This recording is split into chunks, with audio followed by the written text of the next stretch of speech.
3-run home run. He's done it again.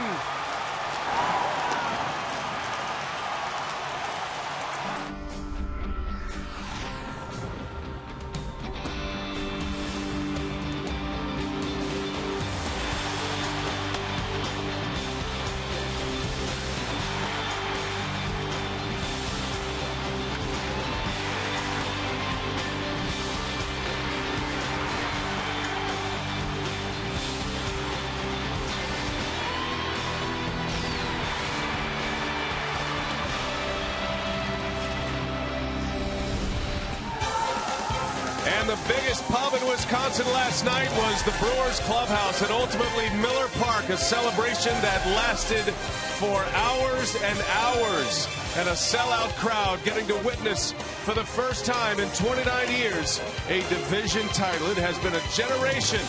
They have patiently waited. Now Milwaukee has a division champion, but the season continues. 5 games left. It is game 2 of the series tonight, the Brewers and the Florida Marlins. And the Brewers right back at it, back on the horse, because there's a lot to play for. Philadelphia has the best record. The Brewers have a 1-game lead on the Diamondbacks, and they need to keep it that way to have home field advantage in the first round. And hi, everybody. We welcome you from Miller Park. Great to have you with us tonight. Alongside Bill Schroeder, I'm Brian Anderson. Well, Rock, no question, last night was one of those nights that we will remember, and they'll be talking about for generations here in Milwaukee. Eerily similar to 2008 when the Brewers won the wild card on the last day of this season. The big fella getting things going for Milwaukee, and at the same time, things are very tight between the Cubs and the Cardinals over there in St. Louis. Ryan Braun making a terrific catch. Perhaps to save a run in that ball game. Yvonne Gallardo showing you why he's the ace of the Brewers. 17 wins this year. He mowed them down consistently. And just like 08, Ryan Braun, a 3-run home run last night in the 8th inning. It was a grand slam in Pittsburgh. So this is a team of destiny. These guys get along tremendously well, and it's been a lot of fun so far. And the word now is 3 more sprays. That's what they need to win a World Series. We'll come back. We'll talk about what is next for the Brew Crew. Stay with us.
Triple hop brewed Miller Lite. Taste greatness.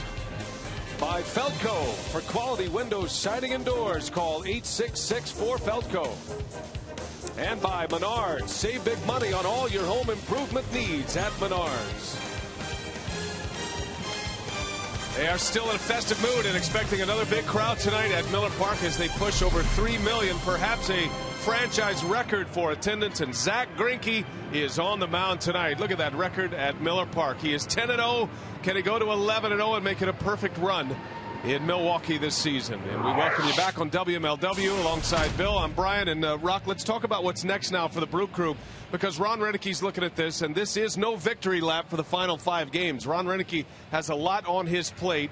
If you're Ron Rennecke, what is next? What is your to-do list? Well, first of all, he's got to set his rotation. He wants to put his starting pitchers in a pattern that he's going to feel comfortable with, whatever that is. And I think that may have a lot to do with what's going to happen with the Brewers and the Arizona Diamondbacks. The Brewers, if you look at their lineup today, you would never know they just clinched the division, right, because all the big boys are in there. And right now they had to stay ahead of the Diamondbacks to have the second best record and have home field advantage. The other thing, I think he has to rest some of the big boys. Some of the guys, they might start games, but they may in fact not play the whole game. Ryan Braun, Prince Fielder, Corey Hart not playing today. Ricky Weeks still ailing with that ankle. But and the other thing is set the roster. He's going to have to determine who he wants in his bullpen, who he wants on his bench, and right now he's got 5 days to do that.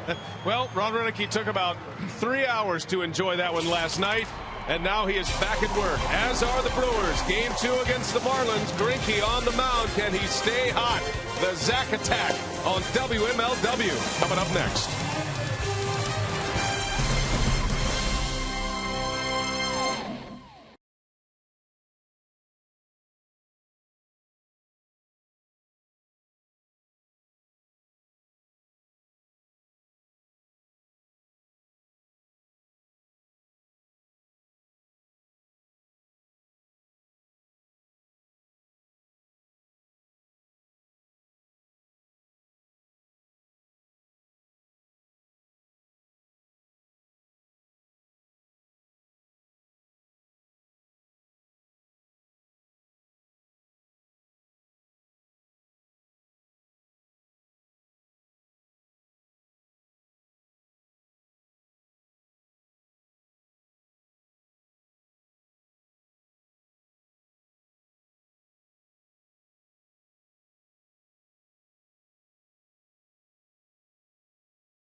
The Brewers hit the field, introduced as division champions. Ryan Braun wanted back in the starting lineup tonight. He knows there's a lot of work yet to do, as we talked about. Brewers still pursuing the second best record in the National League. Jack McKeon, he looks at this Milwaukee club, says this team can beat any team in the National League. Those were his quotes last night. The 80-year-old Marlins manager has Emilio Bonifacio leading off tonight, Omar Infante, then Greg Dobbs. Middle of the order is Mike Stanton, Logan Morrison, and Gabby Sanchez. Bottom three, Brian Peterson, Brett Hayes doing the catching and Alex Sanabia on the mound. And the Lexus numbers for Zach Greinke this year, Ron. Yeah, terrific numbers. You can see the 191 strikeouts and only 26 starts. Greinke amongst league leaders in strikeouts this year, having a very good month of September in 4 starts, a 2-1 record and a .216 earned run average, and he's done well against the Marlins throughout his entire career. Greinke owns the National League's best strikeout per 9 inning ratio. He strikes out more than 10 per 9 innings and hopes to continue racking up the Ks here tonight. Got a chance at 200 strikeouts in a season. It would be the first time the Brewers have ever had 2 pitchers with more than 200 strikeouts in a season. Greinke trying to join Gallardo, who crossed over that threshold last night.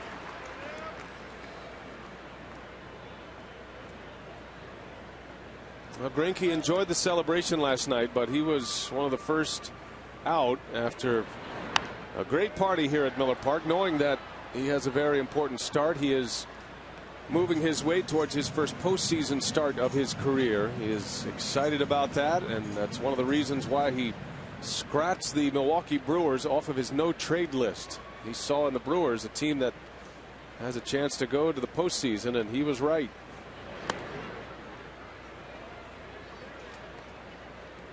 Home plate umpire tonight is Jeff Kellogg. He's the crew chief. Tim Timmons, Eric Cooper, Mark Carlson on the bases. Emilio Bonifacio takes one down and in.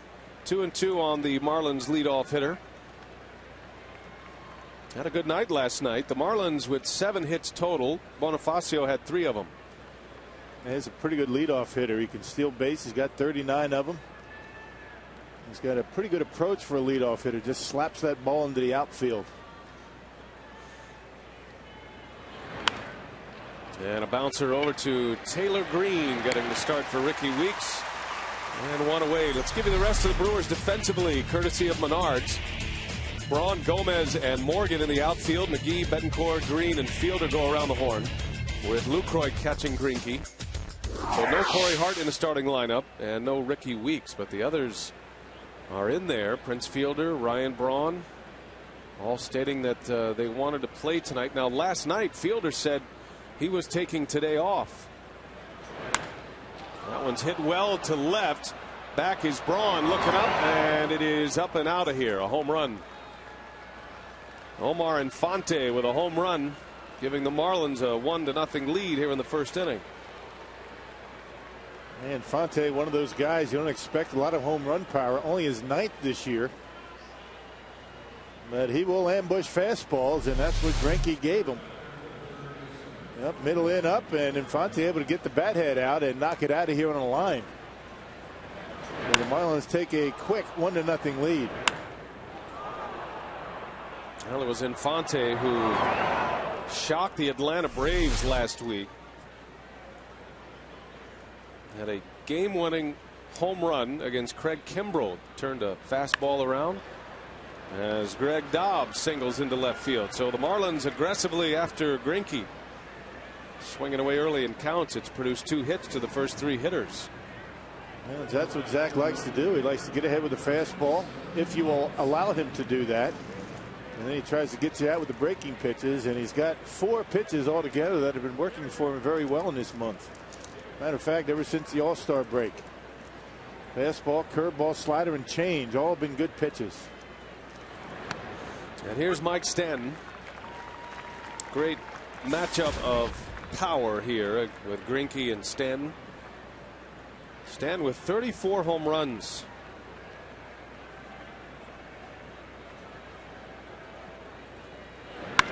And that one's lifted in the air, high to right field, a mile high.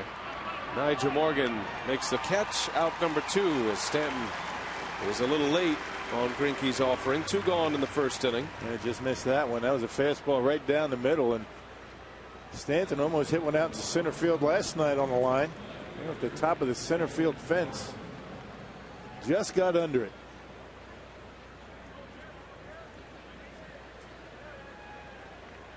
Two gone for Logan Morrison. Morrison was hitting cleanup last night. He was 0 for 4. He was a big out in the game last night in the 8th inning. Marlins were threatening with 2 on and 1 out, and Francisco Rodriguez came in. K-Rod struck out Mike Stanton and then struck out Logan Morrison to end the threat. That was in the top of the 8th, and of course you know what happened in the bottom of the 8th as Braun knocked that 3-run homer, putting the Brewers on top and a lead they would not give up. Axford, a 1-2-3 9th inning. So between K-Rod and Axford, 5 in a row, 3 strikeouts. And a proud papa right there, Joe Braun, watching his son deliver yet again in the clutch. And Joe said he's been seeing that since he was in Little League. I guess.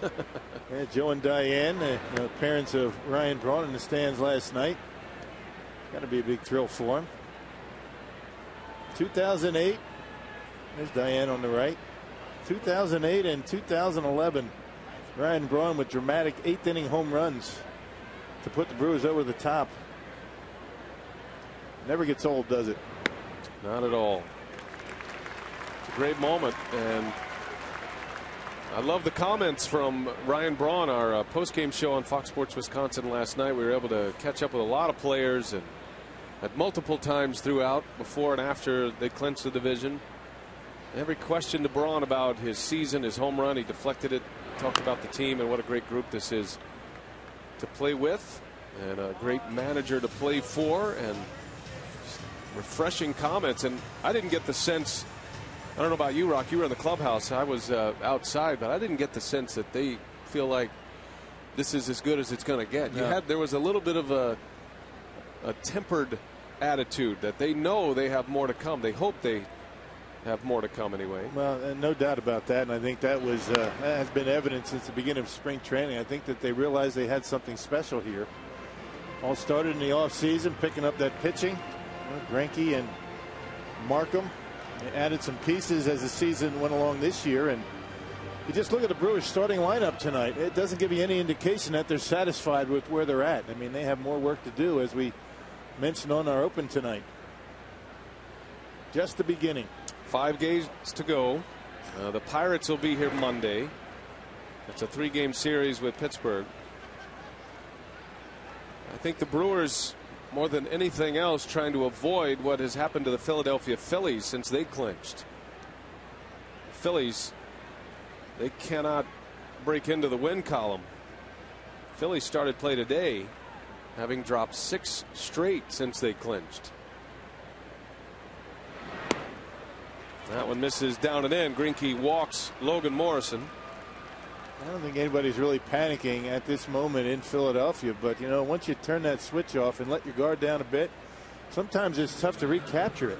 That edge that you play with throughout the year. And I think that's what Ron Renneke wants to avoid here.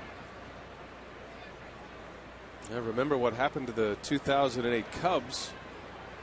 They clinched, I believe, with a little over a week left. They had time to set up their rotation. Well, they never got it back. They were swept in the postseason that year. Yeah, the Phillies have a doubleheader with the Mets today. The Mets won game 1, 2-1. 7 straight losses for the Phillies. They look like a lock for 100 wins. They're at 98 victories right now. Never imagined the Phillies dropping 7 in a row. That was a late comeback by the Mets today. Tied it in the 7th.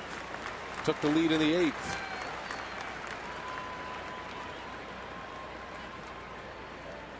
.20 pitches here in the first inning for Greinke. He's got Gabby Sanchez 0-2.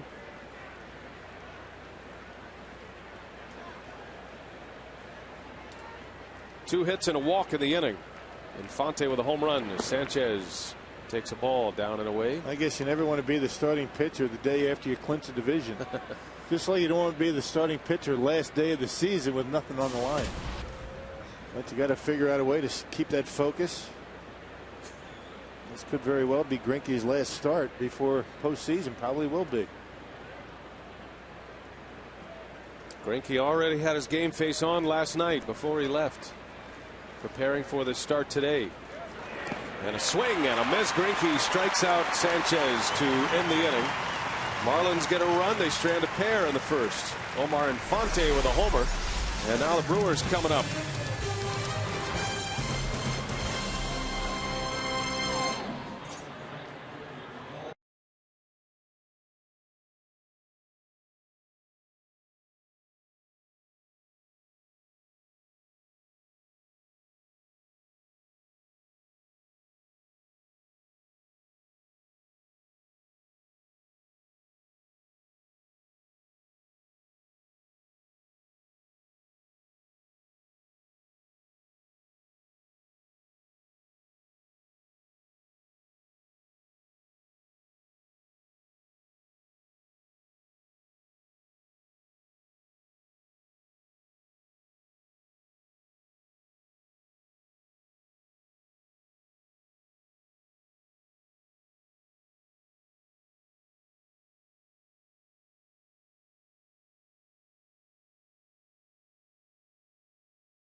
division-winning manager in his first season as a skipper. Brewers batting order today turned in by Renicky, Nyjer Morgan, Carlos Gomez, Ryan Braun at the top. The middle of the order is Fielder, McGee, and Green. Bottom three, Betancourt, Lucroy, and Greinke rounding it out against Alex Sanabria. Well, last year he was 5-3 with the Marlins, a pretty good 3.73 earned run average. He spent most of the time on the disabled list with a bad elbow. Had very bad numbers down in the minor leagues in 9 starts, 0-5, and an ERA just shy of 6. Making his second start this year.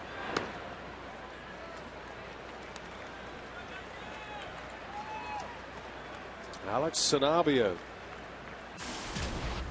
faced the Phillies in his first start. Made a relief appearance against the Pirates. So a couple of big league games under his belt this year. Had a 5-3 record in the big leagues last year in 15 games. Made 12 starts as Nyjer Morgan swings and misses. 2-2 the count.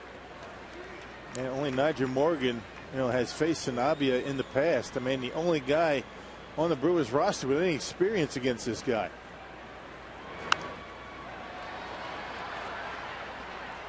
Let's check the Marlins defensively behind Sanabria.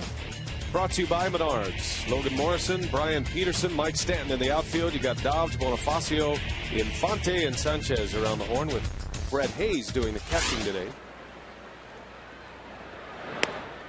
And a strike call. Down goes Nyjer Morgan. He's barking a little bit at Jeff Kellogg on his way out. Well, look, I might have been a bit low, but a little bit too close to take with 2 strikes, I guess. Yeah, hitters, be on alert. You better be up there swinging at that low pitch.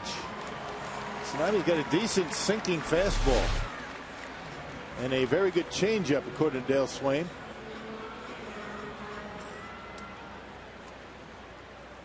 Here is Carlos Gomez getting a chance to play in the starting lineup today. Gomez has found his at-bats few and far between as he takes a mighty hack. Gomez last started a game in Cincinnati last Sunday. It's been 6 days since his last start. Yikes. And he lines one into the gap left center. That is going to go to the track. It's cut off, but the speedy Gomez is into second with a double. Gomez gets them on their feet, and they'll stay that way as Ryan Braun is introduced. It was all good just a week ago. Third batter, the left fielder, number 8, Ryan Braun.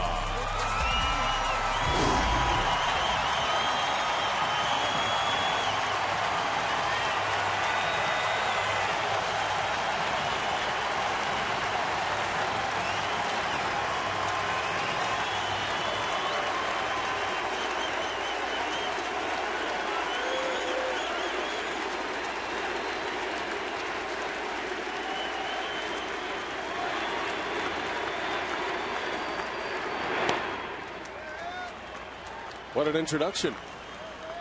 And he deserves it. He has done so much in so little time, just his 5th year in the big leagues, and clutch hit after clutch hit. Yeah, chance of MVP coming from the crowd.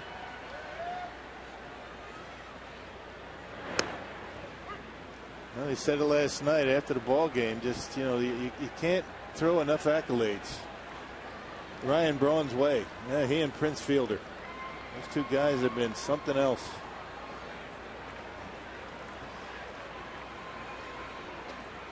Ball and a strike on Braun with Gomez at second base. And a bouncer foul past third. 1-2 on Ryan Braun. Well, in case you have been squarely under a giant rock, this was the scene last night in a 1-1 game. Braun, I think he thought he knew he hit it well. Just guess it. Off the Miller Lite sign. I think that's a pretty good poke out there in center field. The son of a Brewer, now playing as a Brewer, hitting one off the Miller Lite sign to win a ball game. It's very poetic. Yes. Earlier we talked to Ryan after the ball game, saying I can't believe how similar it was to 08. We talked about that on the open.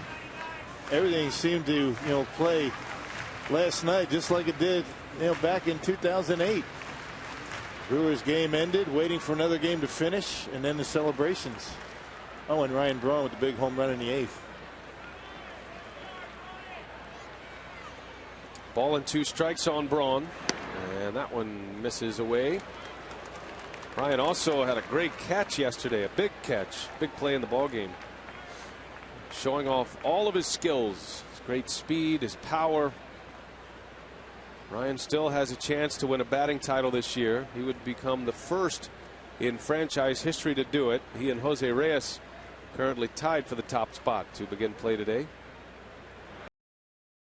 On the right field line, breaks his bat, but that's going to get down and go to the wall.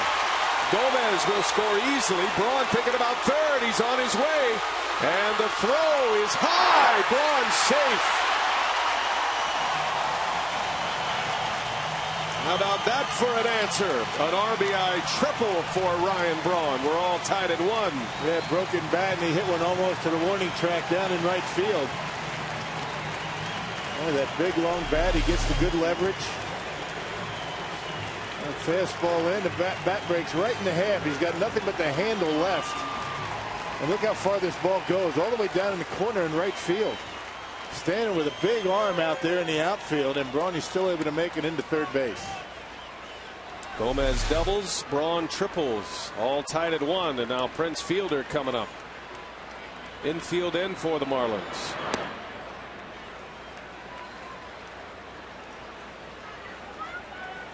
Begrudgingly, I would imagine, with Prince at the plate.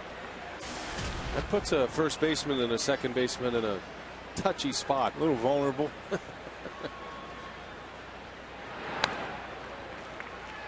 Now, if you're wondering, Jose Reyes went 1 for 3 in the first game of the doubleheader against the Phillies today. So he is at 330. Braun joins him there after that triple. Fielder trying to give the Brewers the lead in the first. And that one misses outside. And all changeups to Prince. 3 balls, no strikes. All season long, Renicky has given his hitters the green light with 3-0. Fielder has used that green light a few times this year.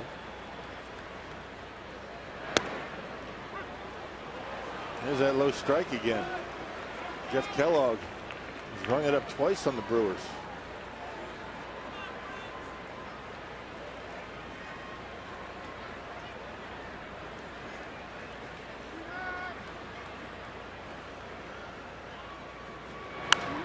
On the ground and coming to the plate, and Braun is out.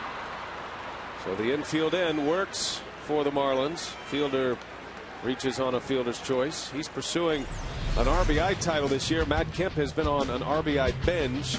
Braun with that triple now joins Jose Reyes, 330 at the top of the National League, and Reyes and the Mets matching up against the Phillies tonight, so that'll be changing as we continue. And talk about some of the incentives that Ron Renicky has had. How about some of these individuals for the Brewers, Braun and Fielder? Prince, close to a home run title, RBIs. Ryan with a batting title. Fielder takes off and is safe at second base. Prince Fielder with a stolen base, putting himself into scoring position. Stolen base number 1 of the year for the big man. Saying, I'm not going to finish with 0 stolen bases. Guys love it in the dugout.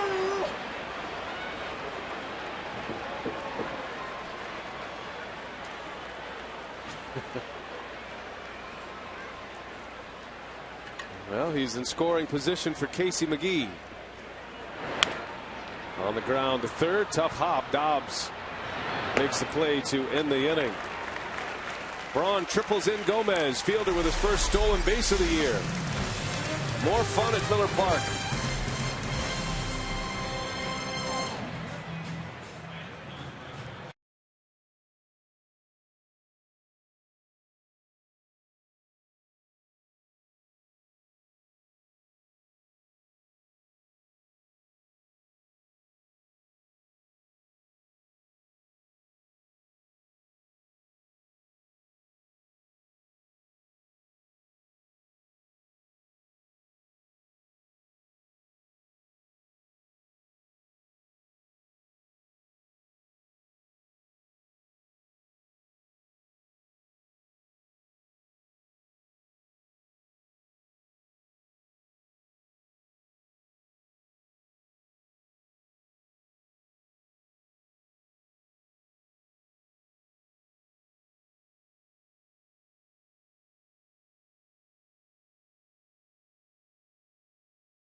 fielder with his first stolen base of the year, his first stolen base since May of last season. Had just one all of last year. Because a couple of years ago, fielder actually had 7 steals in a season. Braun drives in the run with a triple, and it's a 1-1 ball game after the Marlins scored in the first. Greinke back out there. Ryan Peterson will lead off for the Marlins. Had a couple of hits last night. Peterson drove in the only Florida run and an RBI single in the 4th inning against Gallardo. But he was 2 for 4 last night. He was the final out. Axford struck him out to end the ball game. He was also Gallardo's 10th strikeout. Giovanni punched out 11 last night. And that's been the story for Gallardo and Greinke, who figure to be in the top 2 spots come postseason time. Both Greinke and Gallardo racking up huge strikeout numbers in their last 2 and 3 starts. Yeah, Gallardo, unbelievable numbers. Down goes Peterson as Greinke strikes him out looking. You know, Greinke would love to get to those 9 strikeouts tonight. There's that low strike again, and Jeff Kellogg being consistent with it for both sides, right on the corner, down around the knees. Yeah, 36 strikeouts in his last 3 starts for Gallardo to go along with only 3 walks. Did not walk a batter last night. And Greinke's been racking them up all year. Yeah, Greinke with 19 strikeouts, 5 walks in those 2 games. Greinke needs 9 strikeouts tonight to eclipse the 200 strikeout number for the year, which is impressive beyond belief when you consider he missed the first 6 starts of the season. Just a little over a month. Yeah, he'd do it in 27 starts. That's unbelievable. He's right. Brewers have never had 2 pitchers with more than 200 strikeouts in a season together. As a matter of fact, when Gallardo crossed over that number yesterday, only the 7th time it has occurred in franchise history. Gallardo has done it on 3 occasions now, which is a franchise record. Hot shot, base hit by Brett Hayes, a single. Well, Gallardo was on his A game last night. Even the run was scored on a flare hit by Peterson, but Gallardo had everything working, including that signature pitch, the big curveball. Well, he gave up doubles in each of the first 4 innings. Only one was able to score. That was the 4th, and after that it was lockdown mode for Giovanni. In the 6th inning, he struck out the side, ended up with 11 and no walks. Slow curveball. Greinke's got it, and he goes to first for the out. The sacrifice bunt by Sanabia. Gallardo did not get the win last night. When he left the game, it was tied at 1. Francisco Rodriguez was the winning pitcher. 7 1/3 for Gallardo. And Giovanni's earned run average 3.52. Question is he going to get another start or not? Ron Renicky is discussing his plans moving forward as he tries to juggle staying ahead of the Arizona Diamondbacks for the 2nd best record and setting up his rotation, which are independent of each other. Well, if he makes a start, it's going to be Wednesday. That will be his regular term. But if he does that and he starts the postseason on Saturday, it's going to be 3 days rest. So he might start him but not pitch him too long. We'll see what he decides to do. If in fact it's going to be Yo to start game 1. And there's a scenario that Renicky could use Gallardo and Greinke on the same day, what they call a piggyback start, to get them both ready.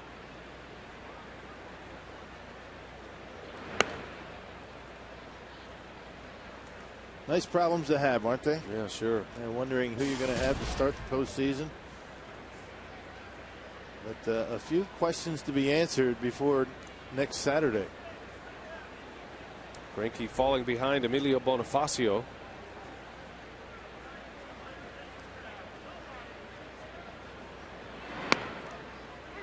Well, for most teams headed to the postseason, and I'm not sure there's another team. I know there's not in the National League, but you know the way the rotation's set up, it's 1 through 4, and managers know who that is. Charlie Manuel knows Roy Halladay's pitching game 1, right? And then Cliff Lee, and then Cole Hamels. but there's a little bit different twist for Ron Renicky because of some statistical analysis. As McGee makes a play, and there is out number 3. We'll talk about that when we continue. Brewers are coming up. Taylor Green will lead off.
We're in a position where these are really important games, so we really can't adjust too much.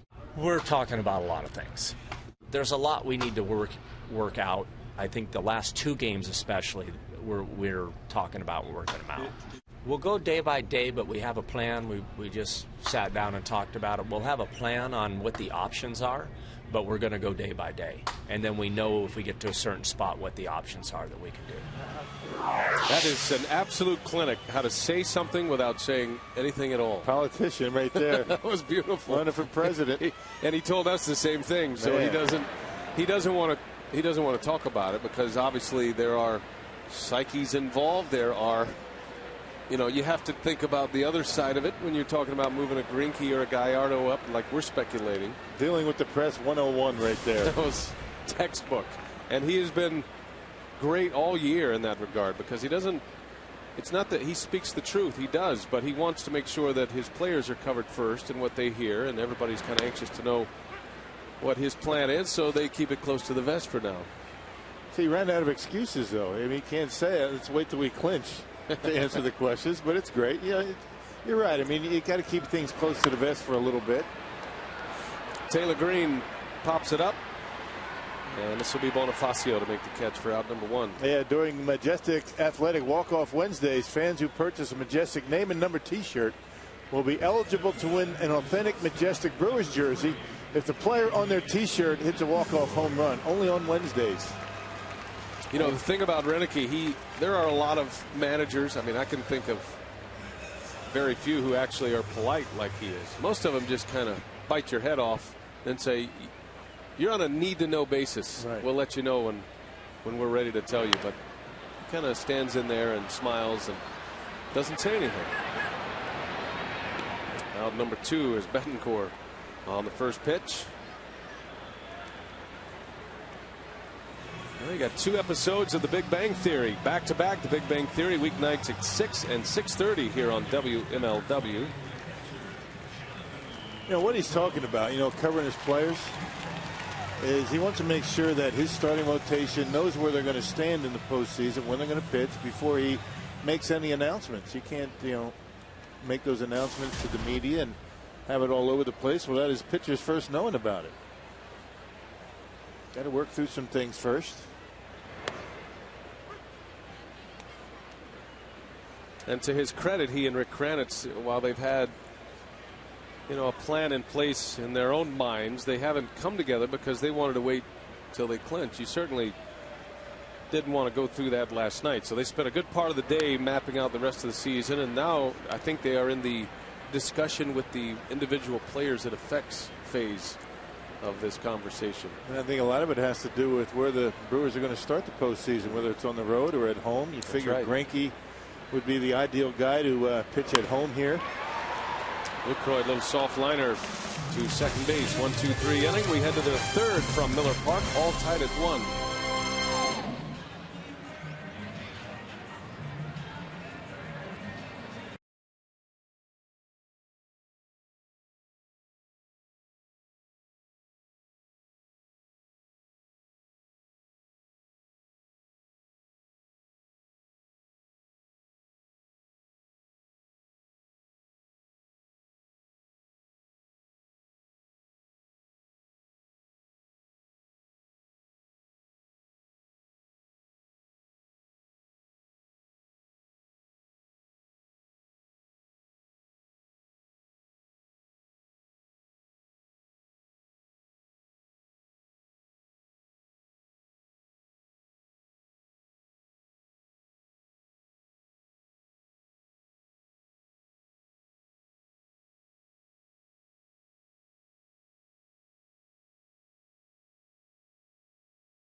Wisconsin's #1 furniture and mattress store since 1934.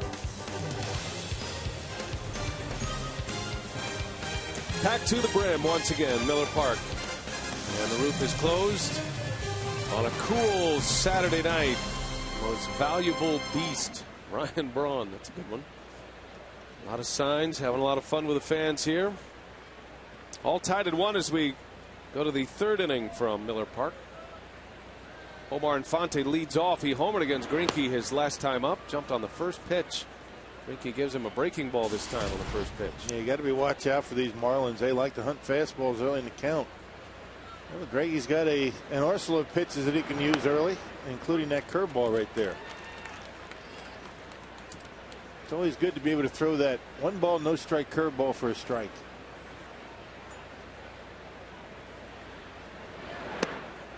You know, last year with Kansas City, Zach Greinke went 10-14 for the season. That was in 33 starts. He has 10 wins here at Miller Park this year. He's 10-0 at Miller Park.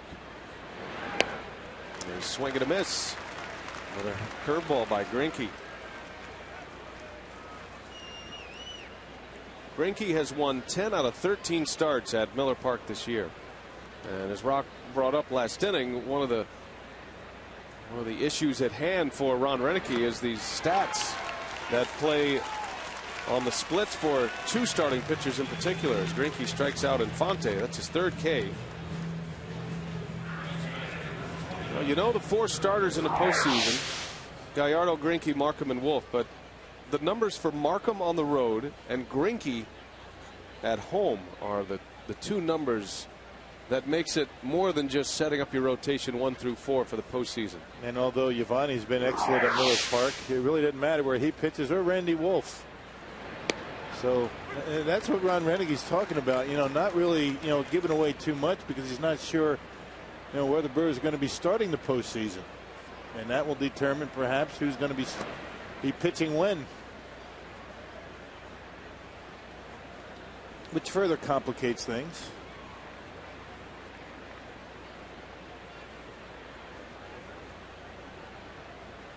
Ball and a strike on Greg Dobbs. And he is off the end of the bat, and it gets by Green. Dobbs is 2 for 2 tonight. 2 singles off Greinke. Dobbs getting the start at third base. Had Matt Dominguez in there yesterday, a big prospect for the Marlins. Back to the numbers for Zach Greinke, and the other part of it, Greinke is pitching as well as he has all year right now. His last 5 starts has an ERA under 2. Big strikeout numbers, more than a strikeout per inning pitch. And really, when you're going to go back even further, I mean, his last 13 starts, he's only had 1 bad start. That was in Pittsburgh. You remember, game 2 of that doubleheader, he gave up 7 runs in 6 and a third innings. But other than that, he's been pretty good for a long stretch.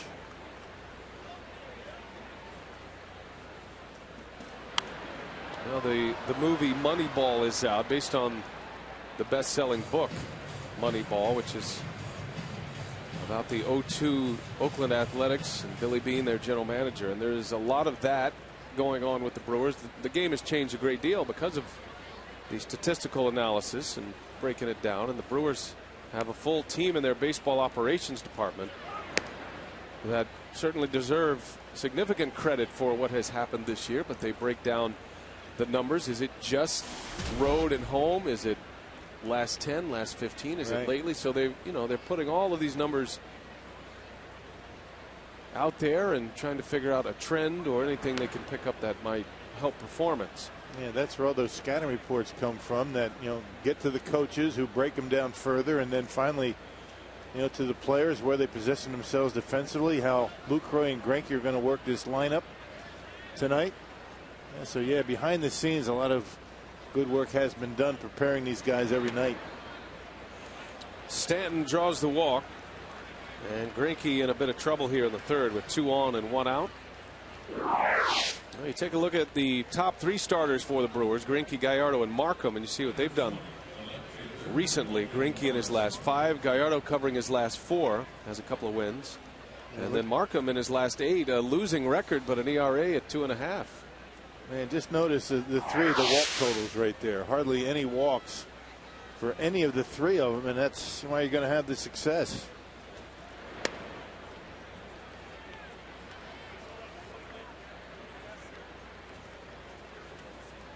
Two on with 1 away for Logan Morrison.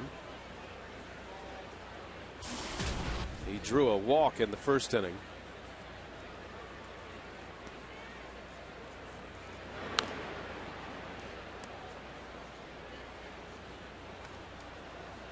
Greinke still just 27 years of age. Won a Cy Young Award in 09. And another year left on his contract with the Brewers. He'll have next year as well. He and Markham. Matter of fact, all 5 starting pitchers for the Brewers under contract for next year.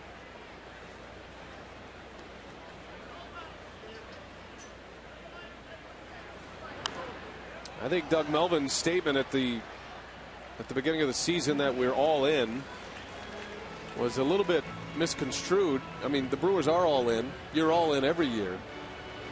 But the Brewers and Doug Melvin, they feel like the reason they were able to part with so many prospects, and they lost 5 prospects in acquiring the 2 pitchers, is the fact that the 2 pitchers they got back were available in 11 and 2012. So you had 2 years with them. So all in for 2 years minimum, maybe longer on the pitching side.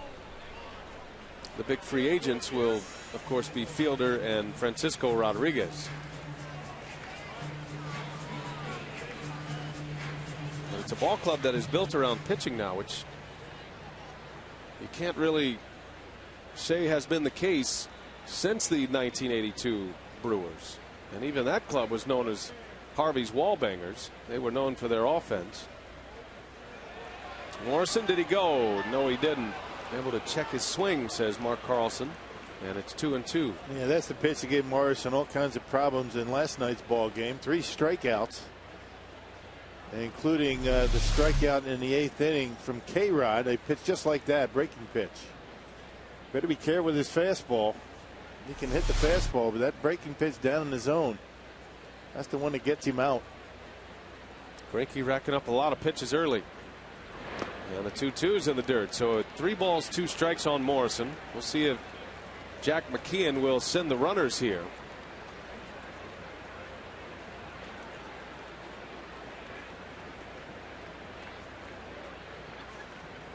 Dobbs does not run well at second base. Stanton has good speed at first.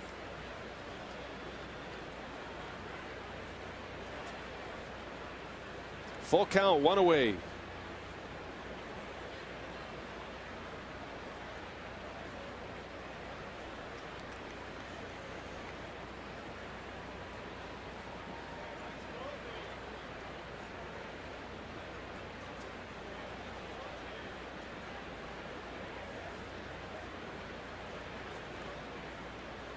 Runners stay put. Morrison takes ball 4. And where's that low strike again?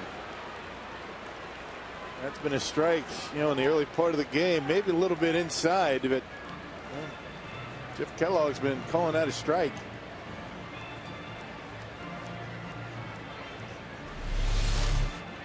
Might be inside. That might be the only difference. That's probably why it was called ball. But that low strike has been rung up today. That one a little bit too low, maybe a little bit too much inside. So Gabby Sanchez with a chance with 1 out and the bases loaded for the Marlins. Greinke having to battle early. Stranded 2 in the first inning. And looking for that ground ball to get him out of the inning. Sanchez is a good hitter.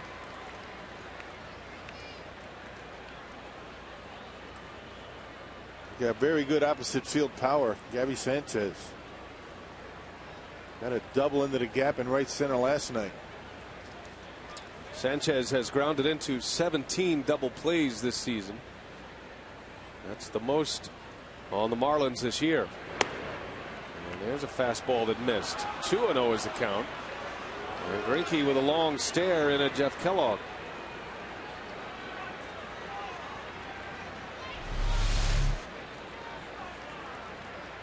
And maybe a little bit too low that time. So 2-0. Big pitch for Greinke here. And a breaking ball strike, a beauty. All right, bases loaded, 1 out, 2-0 count. You throw the curveball. You wonder why this guy's had such a good run? That's why. When you get down in the count in a tough situation, you can throw any one of your 4 pitches.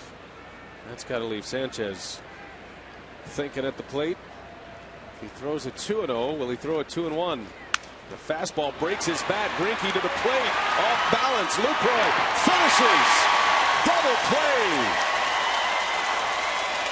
For my money, just put a gold glove on him right now. Incredible. What a play it was. Greinke falling down on the mound throws a perfect strike. And it's a 1-2-3 double play. Some kind of athlete.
All tied up here at Miller Park in the bottom of the 3rd inning.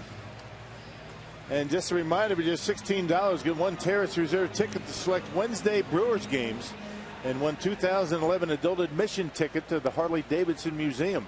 Call 414-902-4000 or visit brewers.com/HDmuseum. Well, it usually applies to position players. After a great play, you're at the plate to start an inning, but this time the Brewers pitcher, Zach Greinke. What a play it was to end the inning. A 1-2-3 double play. And Greinke leads off here in the bottom of the third. Yeah, grabbing the one hopper right back at him. That wasn't the big deal about that play. It was how quickly he got that baseball to Jonathan Lucroy, a little bit off balance. And Jonathan able to do the rest. I'll tell you that 2-0 curveball really got into the head of Gabby Sanchez. And that's why he was a little bit behind that fastball in the 2-1 pitch. He wasn't sure what he was going to get. Yet sometimes it's one pitch in a sequence, and you think about where that inning was headed. You know, a 2-0 count to a good hitter, 2 men on, just 1 out. If he misses with that curveball, who knows? He might not even make it through the third inning. That's right. But he throws a strike with that curveball. Sanchez gets sawed off with a fastball on the next pitch, despite still being in a hitter's count. And Greinke turns it into a double play. And all that, he still has one pitch that he hasn't thrown yet to these Marlins. That's a changeup. Still has one in his pocket. He still has one that he can go to later on. Back to the top of the order, Nyjer Morgan. She's got her playoff hat on. Those were the official hats that the players were wearing last night. And Bill Schroeder was wearing last night. And it got plucked off my head as I left the ballpark. I didn't know who it was. Plucked it right off your head, which is no easy task. We'll try to get you another one, Rock. It's all right. Good looking hats. Morgan backhanded by Infante, and there is out number 2. Every team in the postseason has the same hat, but their individual team logo on it. That's not a bad look. Since you're at Miller Park. Nyjer Morgan in the celebration last night had that Army helmet on. Yes, that was my favorite headwear. That was awesome. Interesting, Randy Wolf going with the ski goggles and the rubber gloves. Not sure about the gloves. Did you get an explanation on that? I did not. Protecting his hands from. I didn't want to ask. Protecting his hands from. I'm not a lot of shaking hands. Is he afraid to shake hands with folks? Just put it this way: I wasn't going to turn my back to him. Everybody having a good time last night. That's an understatement.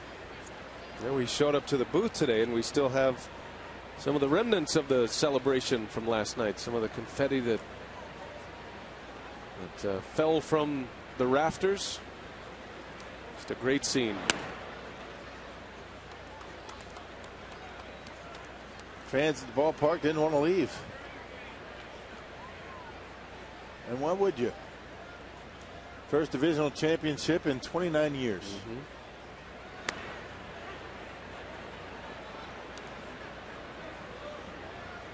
Tigers won their division in the American League Central. They were the first to clinch, and it had been 24 seasons for the Detroit Tigers.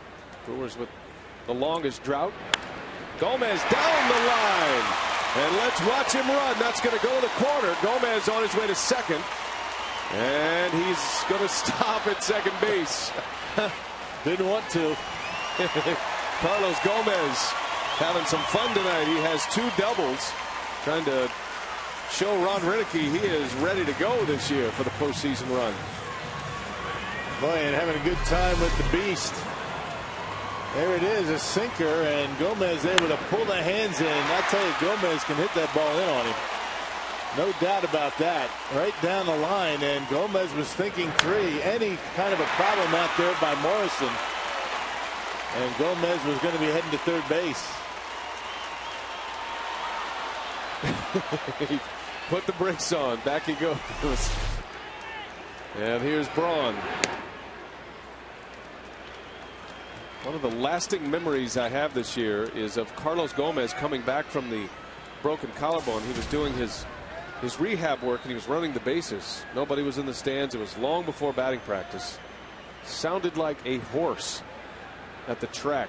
That's how fast he is, and you could hear the thuds of his steps. Got so much power in his lower body. Of course, he's one of the fastest players in all of baseball, and to watch him get loose, it's a very exciting play. Yes, it is. And he loves to run. Hates to stop. He didn't want to stop at second base.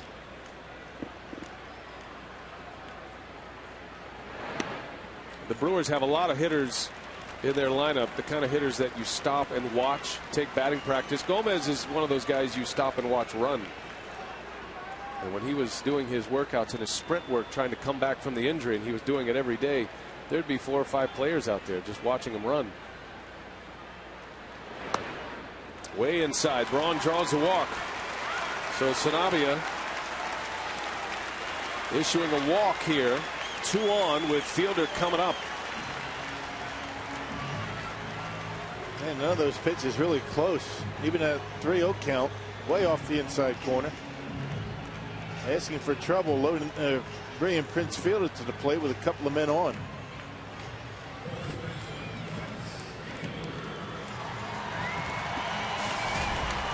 Well, Fielder hit a big home run last night. Started the scoring for Milwaukee. And the threat of Prince Fielder ended in a Ryan Braun home run. And Braun, always the first to admit, Clay Hensley, if he's down 3-1 to Fielder, there's no way Fielder sees a strike, because Fielder is in protection mode behind Braun. Braun got a strike and hit it out off the scoreboard. Man, with all the big numbers that Ryan Braun has put up this year, he's only walked 55 times. That's because of the presence of Fielder behind him.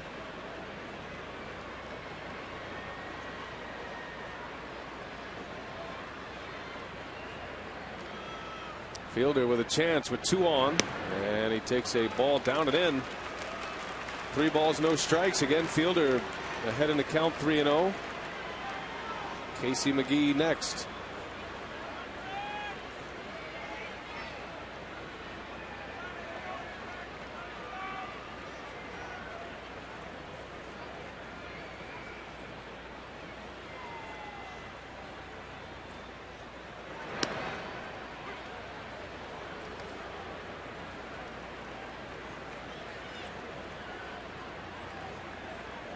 Fielder with his first stolen base of the year in the first inning. He reached on a fielder's choice. Unable to drive in Braun from third base. Fielder rips one down the line. That is down for a hit to the wall. Gomez scores. Can Braun score? He's around third on his way. The throw to the plate. Braun is out at home. An excellent relay from right field, and the Marlins cut down the run. But Fielder puts the Brewers on top, 2-1. RBI number 114. Prince with a double and an RBI.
2-1 Brew Crew as Prince Fielder gives Milwaukee the lead in the third inning. An RBI double for Fielder. And now Zach Greinke on the mound. He's got his championship belt on. Made famous by Aaron Rodgers of the Packers, and then Ryan Braun broke one out last night. I've seen that in the clubhouse all year, but I didn't know. I thought that maybe was Aaron Rodgers, but apparently Braun, that was a special made belt that he's been keeping handy for a moment such as last night. And he broke it out last night. There he is. Telly had a heck of a night last night, didn't he? Saw Telly out there, and yes, he was soaked. He was right in the midst of everything. I'm pretty sure Telly had a difficult cleanup. Eyes burning. Might have had a soaking tomato juice last night. He was absolutely drenched.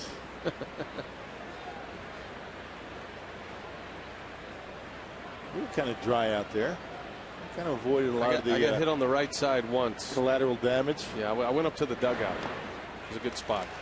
There's a swing and a miss as Peterson is retired. Well, let's check out our game reset brought to you by AirTran. Omar Infante got the Marlins on the board quickly. First pitch home run off of Zach Greinke with one out. That didn't last long. After a Gomez double, Ryan Braun would triple him in. A broken bat three-bagger down the line in right.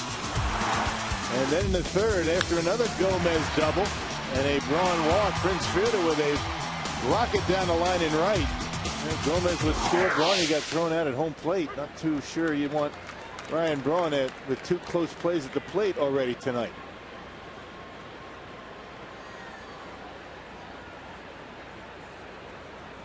One gone for Brett Hayes, the Marlins catcher. You can understand, though. I mean, Ryan Braun trying to get Prince as many RBIs as he can. Any little bobble on the relay, and Braun is going to be able to score. And that's another case where, you know, do you change your philosophy? The Brewers have had a number of plays at the plate this year as Hayes off the end of the bat down the line. Braun over to cut it off, and this will be a double for Brett Hayes, who has 2 hits as well. He's 2 for 2 against Greinke. You know what? That's another example of how these guys feel about each other. Ryan Braun very much understanding where Prince, stands in that RBI race. Wants to get him an extra one. As Brett Hayes got, I think that's the first changeup we've seen. A broken bat off the end of the bat, so Brett Hayes, 2 for 2.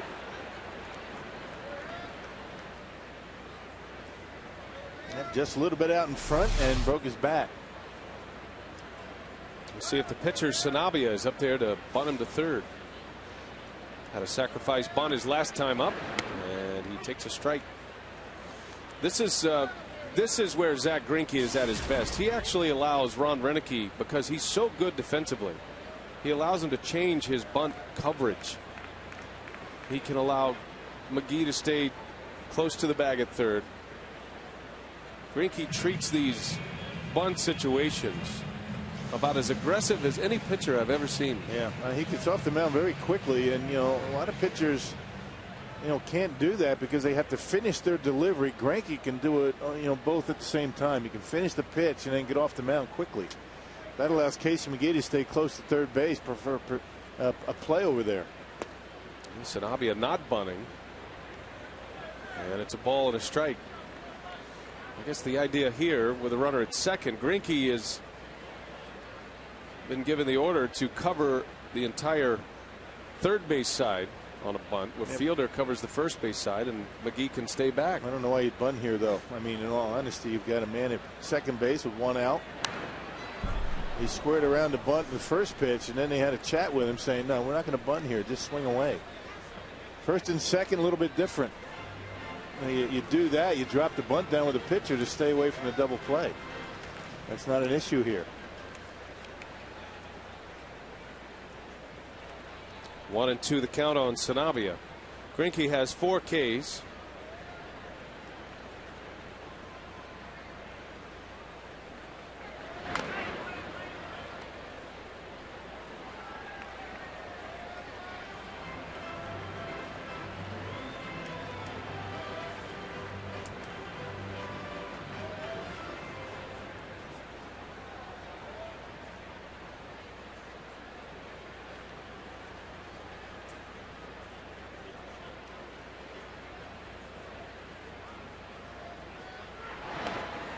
he goes. Greinke strikes out Sanabria, number 5 for Zach Greinke. And breaking pitch down into the dirt once again, and the pitcher not able to hold up. That's a strikeout pitch for Greinke, the slider. Very rarely does he hang that pitch. Very rarely is it hit.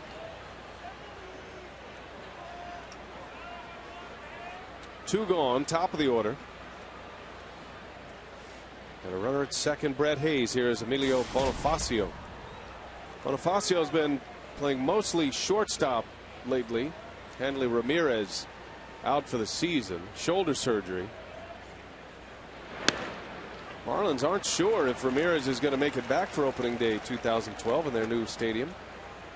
Bonifacio is a guy who can play short and center field. He's one of those rare combinations. Plays them both well.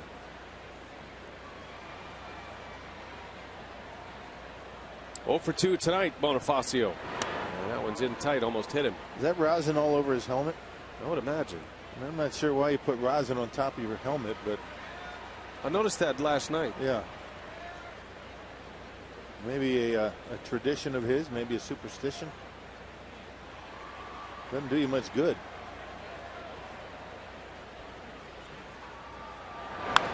That one's hit well. Deep right field. Morgan looking back. That one's gone. Emilio Bonifacio with a 2-run home run.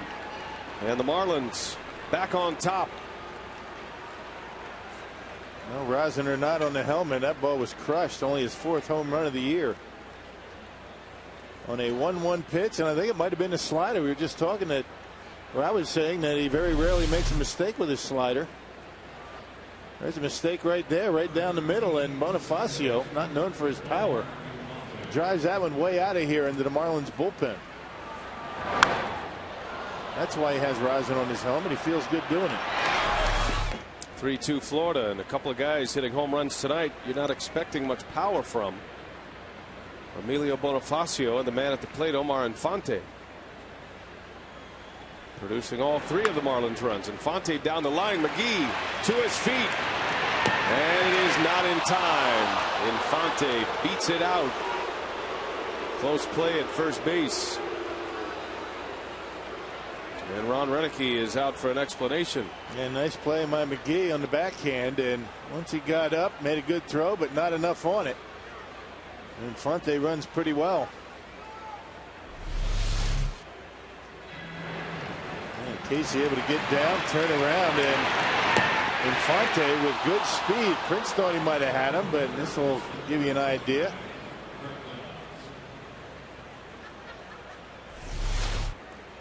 We'll cue that up, take another look if we get a chance.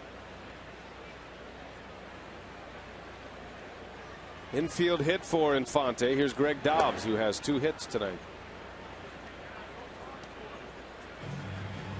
So the Marlins with 7 hits already. It's going to be a short start for Zach Greinke. He's already at 77 pitches. Let's give you another look at the end of this play here. And the glove, he's out. Yep, he's out. That's why Ron Renicky went out there. It's hard to tell on regular speed, but you know, super slow motion. Looks like he was out.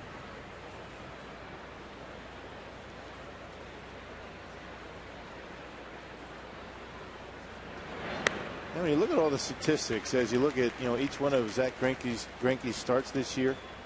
I mean, all the strikeouts, he doesn't walk anybody, and all the success. He has not had a start this year where he's given up double digits in hits. 9 hits. He's done it once this year. That's the most. That was against the Houston Astros. He got a win that day. That's hard to do throughout the stretch of 26 starts. That's how good he's been.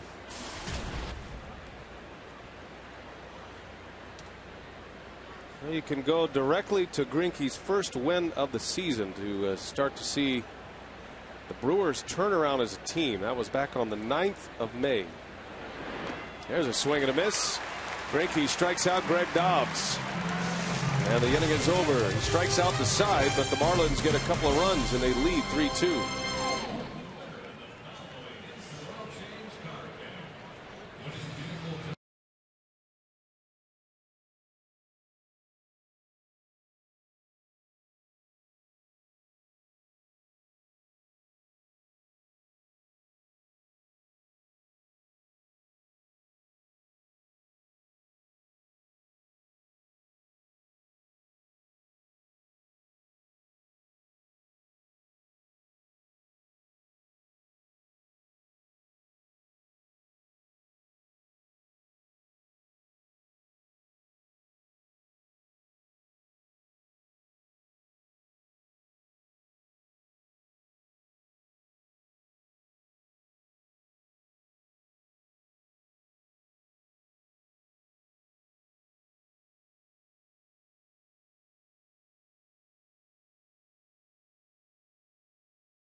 3-2 Marlins on an Emilio Bonifacio 2-run homer in the top of the 4th inning. We go to the bottom of the 4th. The Brewers down a run, and it'll be Casey McGee to start it for Milwaukee.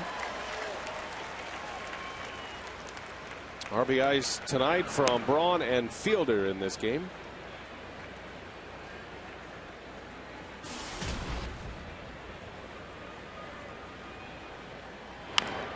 McGee a little topper over to short. Bonifacio makes the play for out number 1. All right, Rock, our Subway trivia. We figured, you know, the day after the clinch, take it down a couple of notches. Dave Trout in the truck wants to know who scored the winning run for the Marlins in Game 7 of the 1997 World Series. You know, the winning run. Okay. That's a layup for the most diehard of fans, but you know, it's fun to bring up. Challenging. Yeah. Kind of a relatively easy one for, you know, the night after a clincher. You know, right. Sometimes people celebrate a little bit too much. They want to tax your brain. That's what I'm thinking.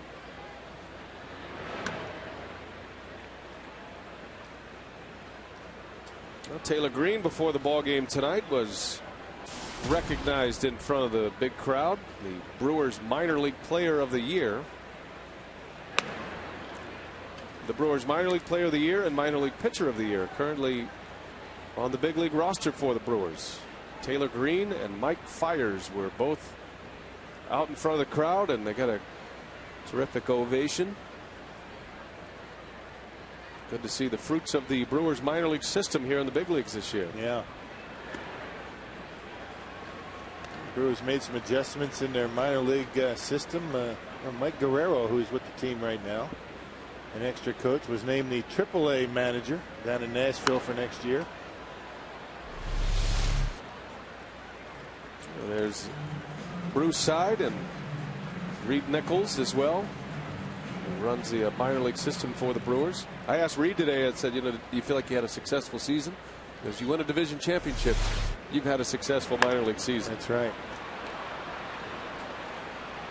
Green in the air to left center, and Peterson makes a catch. Out number 2. Well, a lot of games going on in baseball right now. The Atlanta Braves lost earlier today. Atlanta dropped one to the Nationals 4-1. The Cardinals won. They had a 9th inning win. They scored 2 runs in the 9th inning. A walk and a wild pitch by Carlos Marmol allowed the Cardinals to come back to win. So St. Louis 2 games back in the wild card standings. The Cardinals still right in the middle of it with 4 to play. What a finish. You know, 1 out, a base hit off of Marmol, 3 walks and a wild pitch. It was over just like that. Tough way to lose. It looked like the Cubs were going to pull off a 1-0 win on St. Louis. The question for Brewers fans all over now that the Brewers have clinched, they're headed to the postseason. Do you now become a Cardinals fan? Because if St. Louis wins the wild card, the Brewers would match up against Arizona no matter what. Betancourt into left field, well hit. Way back it goes and gone. Uni B goes deep.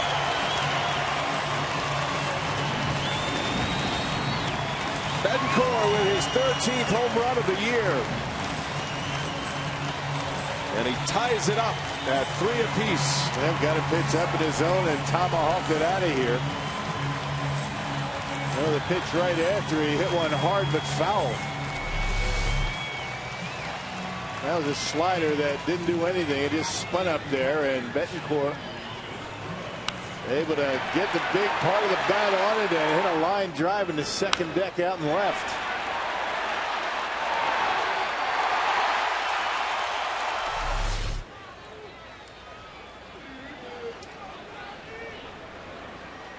Brewers with home run number 177 for the season. So on back-to-back days, we're asking Brewers fans. There's a base hit. Lucroy, a hot one past Bonifacio. And a 2-out single for Jonathan Lucroy. So let me get this right. Yes. Yesterday we're Cub fans, and now today you want to be a Cardinal fan? Yesterday I don't know if I can take you're that. rooting for the Cubs. Today, are you rooting for the Cardinals? Now, That's just saying you don't want to face the Philadelphia Phillies in the first round. And not to say that the Arizona Diamondbacks are going to be an easy mark. Not at all. The question is, who would you rather face, I guess. Regardless, you'd rather face either one of them at home. I don't think that's going to happen with the Phillies.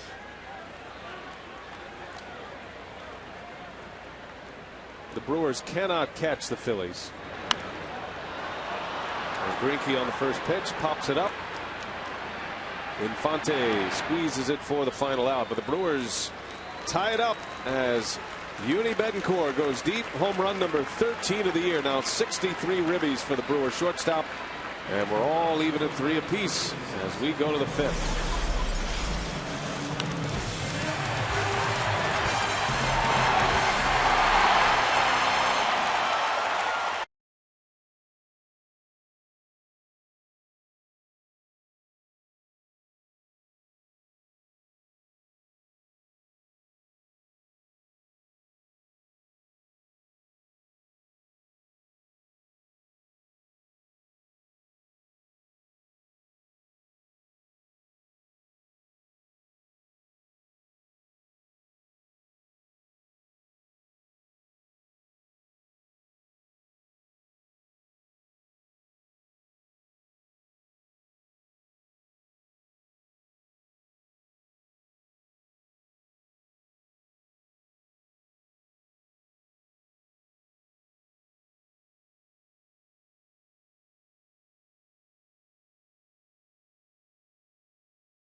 Betancourt with a home run as the Brewers have tied it up. Uni with his 13th, and we're all even at 3 as we go to the 5th inning. Subway trivia: who scored the winning run for the Marlins in Game 7 of the '97 World Series? It was Craig Counsell, Whitefish Bay native, one of 2 rings he owns. He was also on the World Championship team with the Arizona Diamondbacks in '01. Mike Stanton on the first pitch. That's another moonshot for an out. Stanton is 0 for 2 against Greinke. Yeah, Count's very excited last night. As excited as Craig Counsell can be. I mean, he's pretty stoic. But you never know how many more years Craig has in him. And, you know, a division title with the Brewers, the team he watched growing up, that's got to be a big thrill for him. Rick Kranitz, former Marlins pitching coach. He was with Joe Girardi in Florida. Got some Marlins connections here. Counsell is still on the Marlins media guide. You got a montage of great moments in Marlins history, and there's Craig Counsell right way at the top. Yeah. Scoring the World Series winning run, and it was Counsell who tied the game with a sacrifice fly that forced extra innings. Kind of a trip down memory lane for the old ballpark. Yeah. New ballpark coming up next year. I don't think anybody's going to miss Sun Life Stadium. I know I won't. How many times has that place been named? Started out Joe Robbie, right? Mm-hmm. Pro player. Land Shark. Dolphin Stadium. Right. We missing any? I'm sure we are. It seemed like every year we showed up there was another name. But the Marlins are going to have a retractable roof, air conditioned, beautiful stadium on the site of the old Orange Bowl. It's going to hold 37,000, I believe, or maybe 42,000. Well, you hope it it gets people out to the ballpark. It's a tough place for the folks in the Miami area to go to. The ballpark that they're in right now, I mean, always seems to rain, very humid, hot. And it's a great football stadium, but it's not a good baseball field.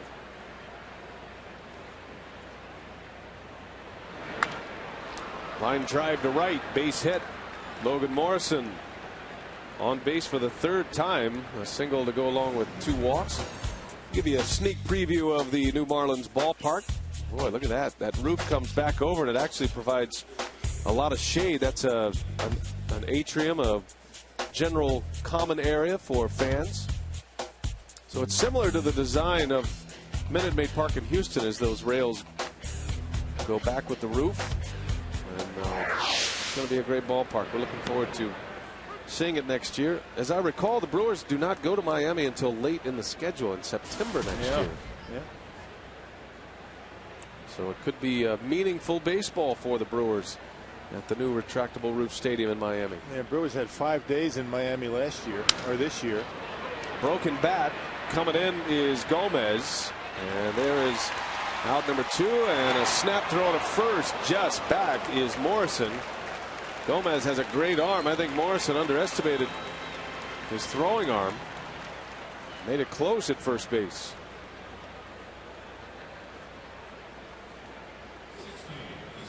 And Morrison almost got off there a little bit too much. I mean, that was clearly going to be caught out in center field, but Morrison leaked off the bag a little bit too far, and Gomez saw it and almost picked him off.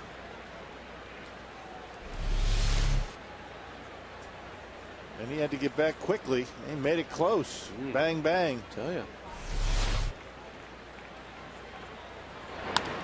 Shot past fielder. And into right field. Nigel Morgan will play it back. Morrison on his way to third base. First ball swinging. Brian Peterson with a single to right. And it's first and third for the Marlins. Yeah, get your tickets now for Brewers on Deck, presented by Time Warner Cable, Sunday, January 29th at the Frontier Airlines Center. And purchase by September 28th to get a ticket voucher for a select Brewers home game next April. Visit brewers.com/on-deck for details. Got to be careful with fastballs to this Marlins offense. I mean, they will attack it no matter what the count.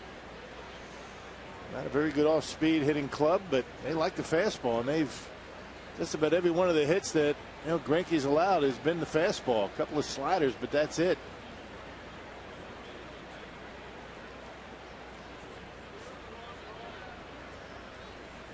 Brett Hayes will hit. He is 2 for 2 against Greinke. 3-3 game in the 5th. Marlins with 2 on, first and third, and 2 away. Hayes with a sharply hit single in the 2nd, and a broken bat double down the left field line in the 4th. Backup catcher with the Marlins. John Buck is their everyday catcher.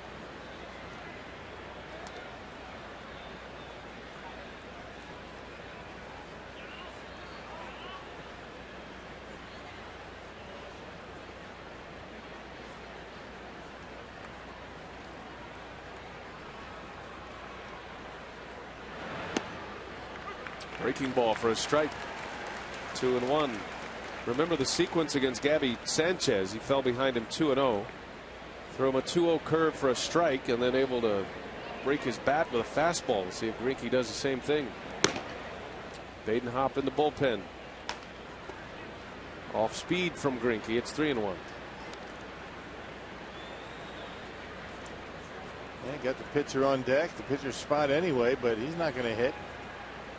Jack McKeon going to take his shot at the bases are loaded. John Baker is on deck. And that's ball 4. So Greinke will load him up. Hayes reaching base for the 3rd time against Greinke. And it's going to be John Baker to pinch hit with the bases loaded and 2 outs. Sanabria is done after 4 innings. Gives up 6 hits, 3 earned runs. And Baker, the only left-hander on the bench for the Marlins. The rest of them are right-handers. Rick Kranitz, Brewer pitching coach, a scouting report for the new hitter.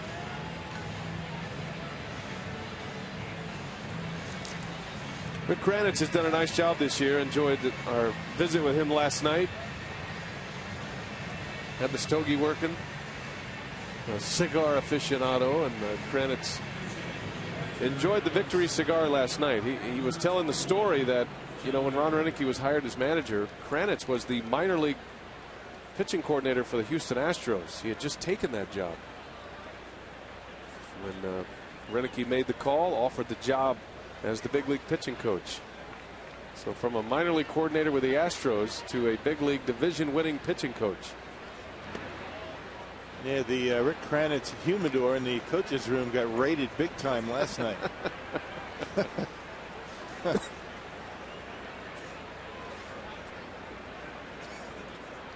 But he said it's all worth it. And we're not talking about cheap cigars either. We're talking about top of the line. Nothing but the best for Cranny.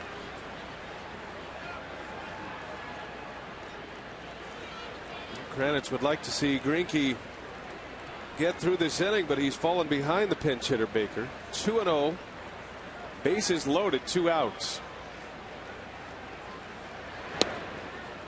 And that one is low. 3 balls, no strikes.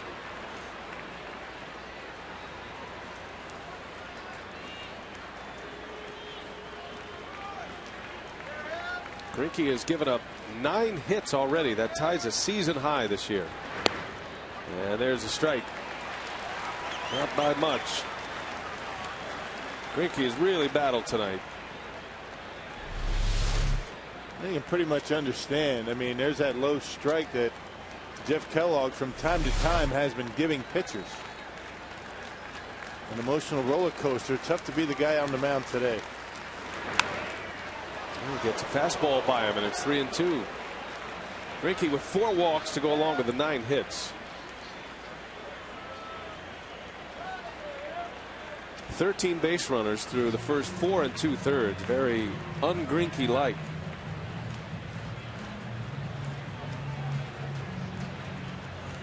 But despite all that, he has a chance to get through this 5th inning, which will most likely be his last. He's right at 100 pitches. Crowd trying to help him out. 3-2 the count. The runners go, and a foul out of play. Again, Baker is late.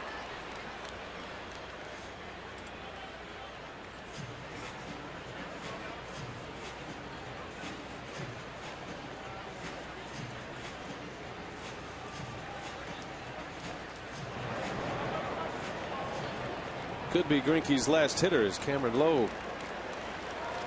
He's getting ready quickly in the bullpen.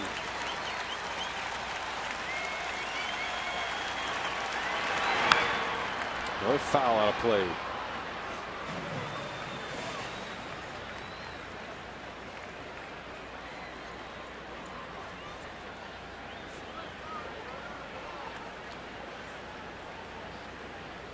Well, 102 pitches for Zach, and we're in the 5th inning here. It hasn't helped that he's walked 4 tonight, and that's a season high for him. To go along with a season high 9 hits. Greinke with 6 strikeouts. Looking for number 7. Again, the runners will take off as Baker backs out.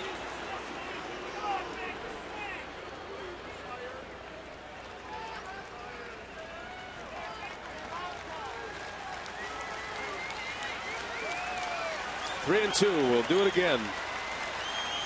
Greinke from the windup. The runners take off, and it's in the dirt. Bases loaded walk. Baker doesn't chase. Back-to-back walks for Greinke. The Marlins have regained the lead. It's now 4-3.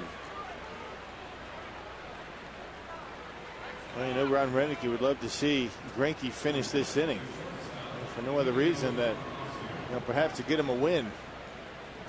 You don't want to fall too far behind. The pitch count starting to climb at 103.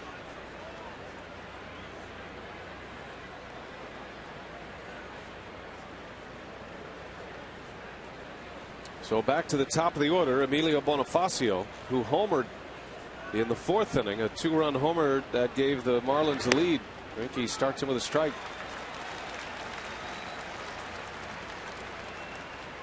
Five walks for Zach Greinke.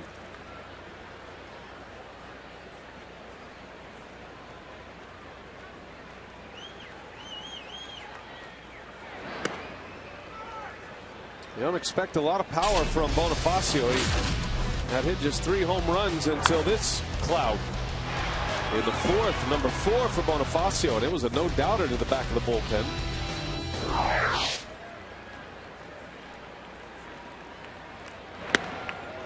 There's strike 2.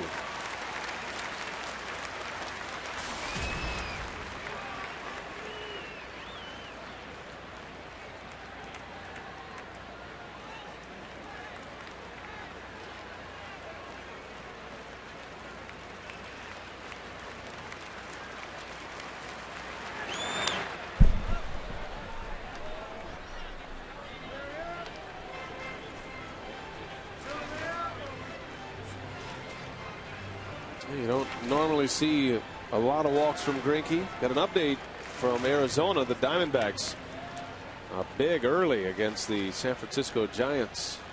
4-1 the score there. Yeah, Ian Kennedy on the mound for the Diamondbacks, looking for his 21st. Broken bat. Carlos Gomez coming in fast, and Gomez makes the catch. Covering some ground in center field. Gomez makes a terrific play, and Greinke strands 3, gives up a run, but could have been a whole lot worse.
Back and forth ball game today, the day after the Brewers clinch the National League Central Division title. 4-3 Marlins as we go to the bottom of the 5th inning. Greinke wrestles his way through 5 innings, but now trailing in this game. The Marlins have removed their starter, who was pinch hit for last inning. Alex Sanabria is out. Bert Badenhop is the new hurler for Jack McKeon. Yeah, 50th appearance of the year for Badenhop. There's a sinker specialist, a .394 earned run average.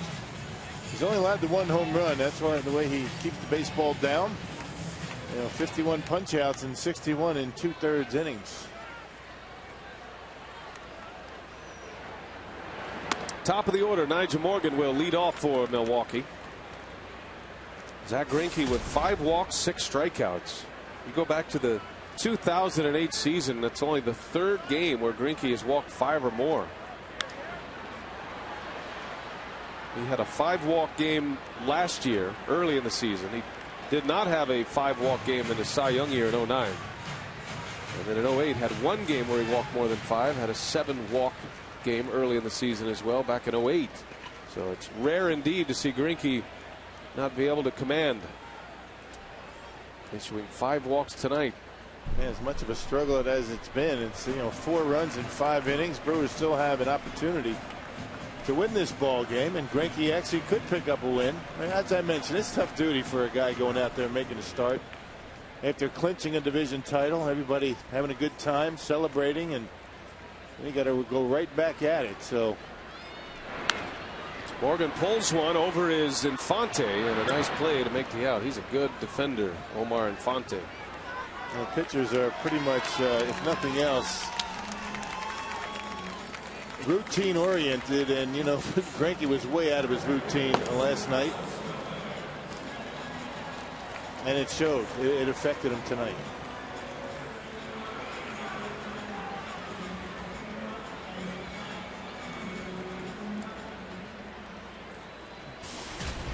Carlos Gomez with 2 doubles and 2 runs scored tonight at the plate.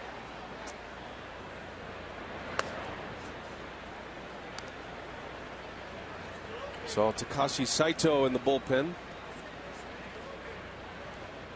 Brewers are anxious to get Saito back on a mound. He's been nursing a little tightness in his calf.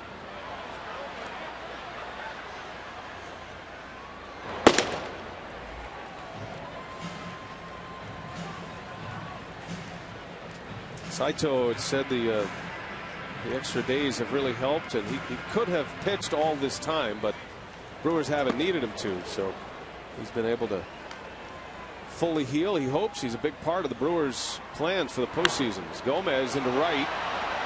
Going back is Stanton with room. And there is out number 2. So 2 gone. Here comes Braun with the Brewers down a run. Had a chance to hear from Ron Renicky about Braun coming to the plate and having a chance when the game is on the line. Talking about basketball, and you're talking about who wants that last shot when the game's on the line. And there's always certain guys that they always talk about that when it's on the line, you give them the ball. It's the same thing. It's a mentality. I guess that they're not worried about failing. They don't care about that part. All their mind is on is what they can do to win a ball game. You know what Ryan Braun does so well, he slows things down in the toughest of situations like last night. Crowd going crazy, the white towels all over the place, and when everybody else speeds things up and gets all geared up, Ryan Braun is able to sit back, relax, slow everything down, and just go through his regular routine. Not many guys can do that in those situations. It's all about trusting your abilities and, you know, not getting all worked up. Yeah, Prince Fielder's the same way.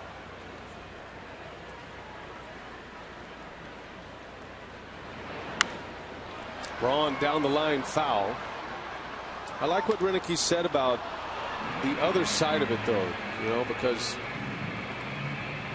it's the failing part that grips people. It's failing in front of all these people, in front of this huge audience, you know, but there's no fear of that with hitters like this. And it was the same for Robin Yount, Paul Molitor. All the greats have it. And at some level, everybody who makes it to the major leagues has had it in their career. I was just going to say, I mean, you're not going to get to this level if you're afraid to fail in big situations. I mean, you're just not going to be able to get through the minor leagues. But you go up there with the expectation of getting the job done. Not everybody does that. And it's not just expecting to get the job done. Everybody wants to get the job done, but doing the things, going through the process that it takes to get the job done in big situations. And that's when I talk about slowing everything down, relaxing, and everybody else is getting all excited. Full count to Braun, and a ground ball to short. Bonifacio scoops it, fires it, and the inning is over. 3 up, 3 down. Badenhop retires him in order. Go to the 6th.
MLW is presented by American TV, American Furniture, Electronics, and Appliances. Bring it home. And by the Miller Lite Vortex bottle. Taste greatness. Sellout crowd at Miller Park on a Saturday night. They're all dressed up. And they have somewhere to go, too. Even got Dad involved, it looks like. Well, the Marlins lead 4-3 as we go to the 6th. Rock, new pitcher for the Brew Crew. Takashi Saito is on to work. Yeah, not often you see a pitcher out of the bullpen as early as the 6th inning with this Brewers starting rotation. But, you know, Saito has not pitched since Sunday at Cincinnati. He tossed a perfect 9th inning and has been unscored upon in each of his last 8 appearances. 28th appearance overall for Takashi Saito. Well, there is more to Takashi Saito's outing today than just the numbers he posts. The Brewers are anxious to see how that injured calf responds.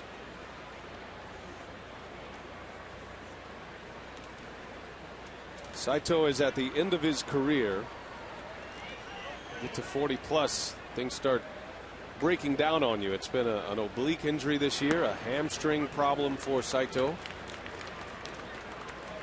What's encouraging about Takashi Saito, the Brewers have been able to win. They were able to cover in the first half, and he missed most of the first half with those 2 injuries. So his arm is in great shape. I mean, he's kind of dialing up at the right time for the postseason. He's been outstanding in the second half. Yeah, Brewers have to be careful as to how often they use him. He's 4-0 in his last, or since recovering from the disabled list. That's 21 2/3 innings. He's only allowed 3 runs. So when they're able to use him, he's been effective, and you would imagine he's going to be a big part of that postseason run for Milwaukee. 41-year-old Takashi Saito, and went to the LaTroy Hawkins book right there. A little rapid fire from the stretch. It's a new wrinkle for Saito. Never too old to learn, I guess. Popped him up.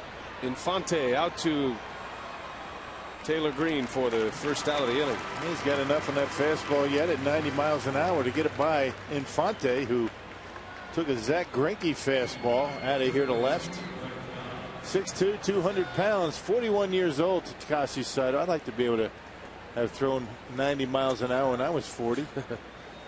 Miyagi, Japan. He entered the major leagues in 06. He was 36 years of age when he finally came over to the United States, and he was outstanding for the Dodgers. Had a 39 save season in 07. He was an all-star in 07. Saito is a legendary pitcher in Japan.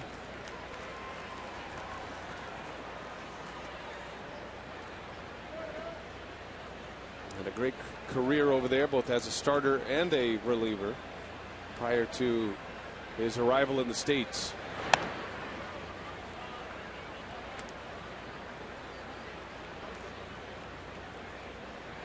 Facing Greg Dobbs with 1 away.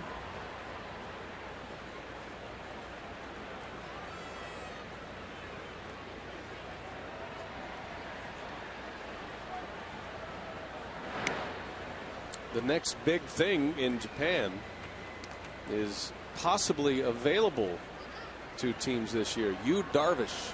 I don't know if you remember the World Baseball Classic.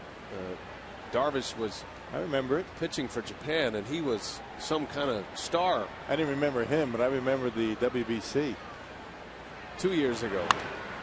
Dobbs in the air to center, and Gomez hauls it in for the second out.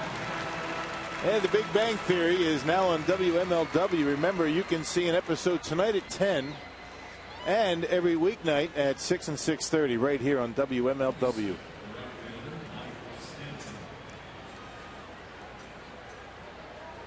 Two going for Saito in the 6th, and here's Mike Stanton.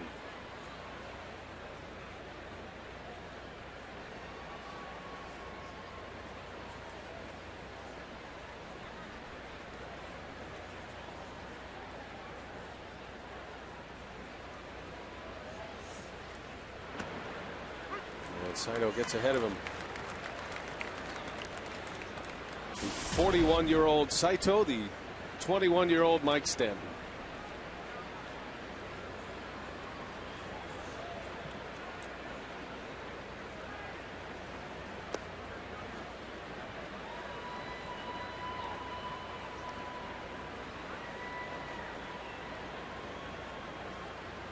It's not often you go out there on the mound and you face a guy almost half your age. Why, Saito's old enough to be his father. Right.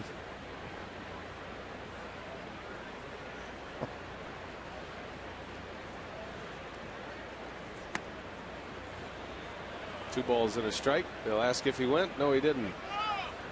Looked like a pretty good pitch anyway. Was that high? I guess if you're going to give the low strike, you can't give that borderline high strike.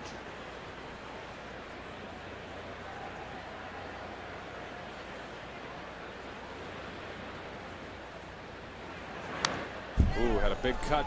He was right on it. 2-2 the count. See if Saito goes back to that quick pitch.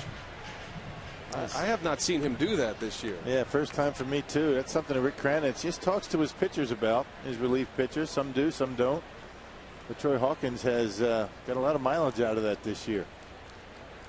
I remember Hawkins did it on 4 consecutive pitches. There's no pause after he gets the sign.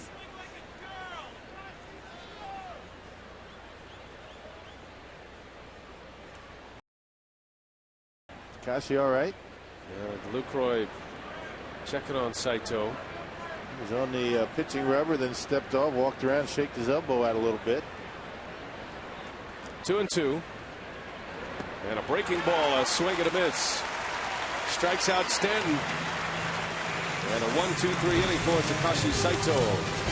4-3 Marlins. Brewers coming up. Heart of the order.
Authority of the Milwaukee Brewers may not be reproduced or retransmitted in any form, and the accounts and descriptions of this game may not be disseminated without express written consent of the Brewers.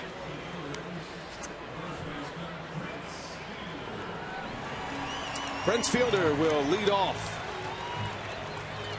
Sitting on 35 home runs this year. Prince had an RBI double in the 3rd inning. And now with 114 runs batted in. Fielder and Ryan Howard shared the RBI crown 2 years ago at 141 runs batted in. Right now, Matt Kemp is the leader with 119.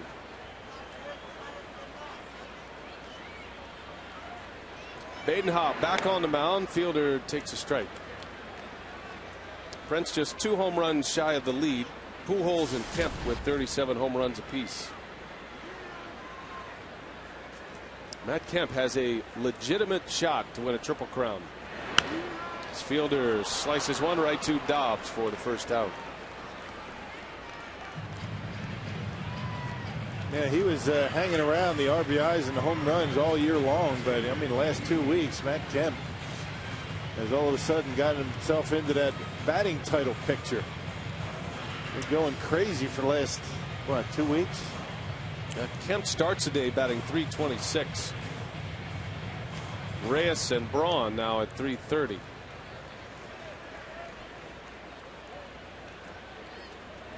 just speculating, but if Matt Kemp wins the Triple Crown, which would be the first in the National League since 1937, Ducky Medwick of the Cardinals, the last to win the Triple Crown in the National League. Yastrzemski won it in the American League in '68. I think he's the MVP. I think it'd be too hard to overlook a Triple Crown. As much as you would like to say that because the Dodgers aren't in contention, their games weren't as pressure packed as the Brewer games, and because of trying to get to the postseason, I think that the Triple Crown trumps all that.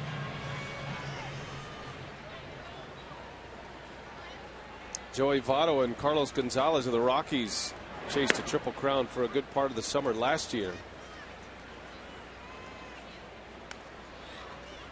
We've been looking at this batting race for the last month or so, and it has seemed like a two-horse race all this time with Braun and Reyes. But Kemp has just caught fire. He's been able to raise his batting average significantly late in the season. About 10 points. 10, 12 points, and that's a tough thing to do with that many at bats when you're playing every day. You raise it that much in that short amount of time, you are red hot.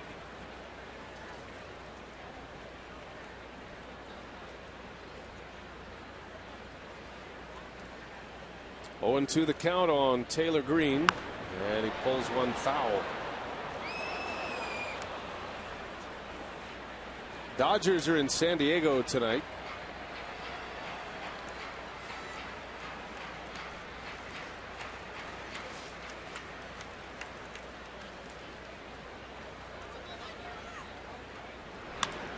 Green, an opposite field hit. His first hit of the night. And the Brewers with a base runner with 2 outs. And doing exactly what you have to do. A left-handed batter taking that sinker from Badenhop into left field. Can't try and pull that pitch. And here comes Betancourt now with 2 outs and a man on. By the way, the Dodgers and the Padres are underway. Matt Kemp has a hit tonight in his first at bat, so he's hitting .327. Facing Aaron Harang for the Padres tonight.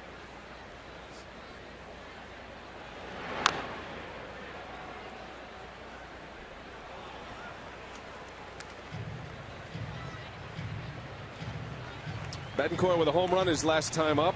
Even the game at 3. A long ball here would give the Brewers the lead.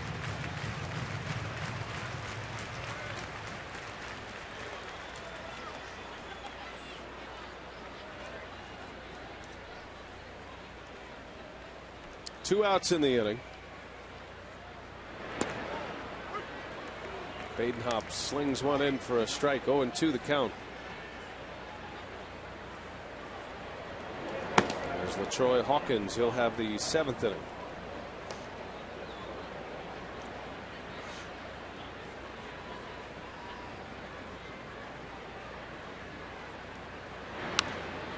Out in front.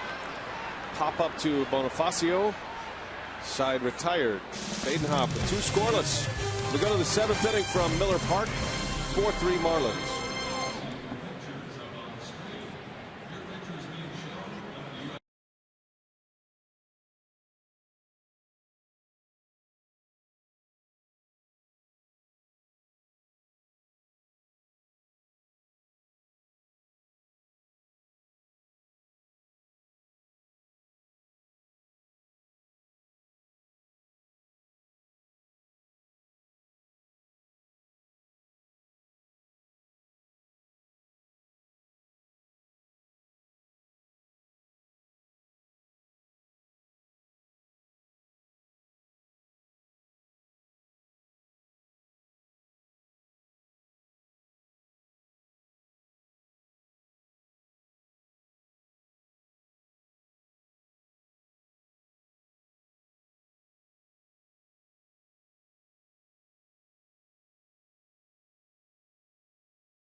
It's not about me. I think it becomes really easy when it's about the team. It's about us winning. It's about us accomplishing something as a group of men. And this is something we set out to do from the beginning of the year. So being here today is it's a very rewarding feeling, knowing all the work that we've put in, knowing how much adversity we've dealt with throughout the course of the season, and it's a special day for all of us. I live for that moment. I think that's why I play the game. I play this game to have an opportunity, to play meaningful games down the stretch, play meaningful games in September, and have an opportunity to influence those games. And I think, the fact that I've had a little bit of success in that situation enables me to stay calm, to embrace the moment, and to try to see the ball and hit it hard. It's awesome, bro. Man, it's just it's cool, man. It's a long year, and I'm just glad we're able to do this. I know we got a long way to go, man, but I'm gonna enjoy this, bro. This is unbelievable. I got goosebumps then because this is why we play the game, to get to the postseason. Obviously, we want to win a World Series because that's the most important thing, and winning the championship. But when Soriano hit that home run, I got goosebumps, and it brought some tears to my eyes. It's like I said, this is why we play the game.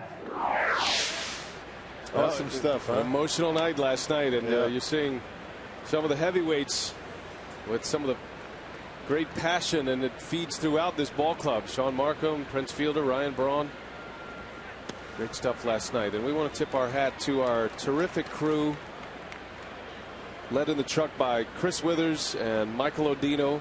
Brent Valenti handled the pre and post game. Just a beautiful job covering a great moment in Milwaukee sports history last night, and they did a great job, and our crew is right on it. They have as much passion as these players do, believe me. And it meant close attention. It meant just as much to everybody works on the television crew as sometimes you think, as much as the players, because we all live and die with these games, and every one of them big Brewers fans. And there are talented men and women behind those machines and those cameras and all the things it takes to put a broadcast on. So we want to give them a shout out, tell them we appreciate them, and I certainly hope you appreciate watching their fine work all season long. We certainly do. Got a great crew here in Milwaukee.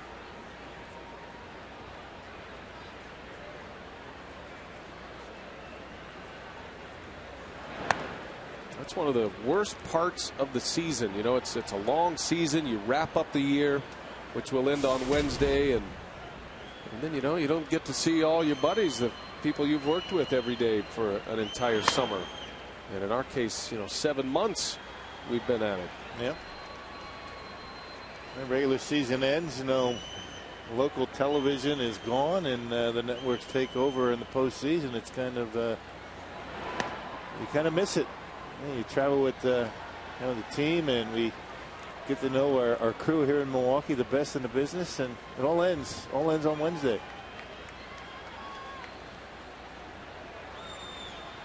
It takes a lot of talent, a lot of skill involved in operating these cameras and giving you the great sights. It's not just about pointing the camera at a player or a play. It's having the sense to be ahead of it and to think about where the play might be and think ahead of it. And just an outstanding crew of camera operators and one of the best baseball directors in the country in Michael Odino.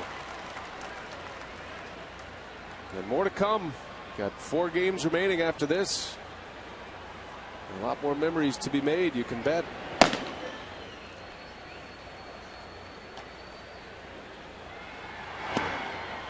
That one misses. Hawkins issues the walk.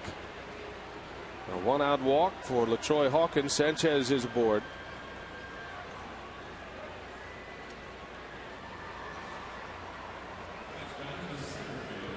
Saito worked a scoreless 6th inning, a 3-up 3-down inning, and we were watching between innings, and no activity with the athletic trainers. So that little delay when he stepped off the mound apparently had nothing to do with any kind of injury. Yep, first 3-up 3-down inning for the Brewers tonight.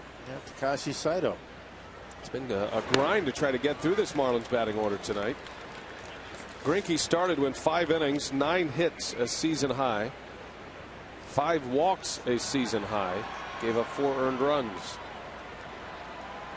Brewers would love to take him off the hook tonight.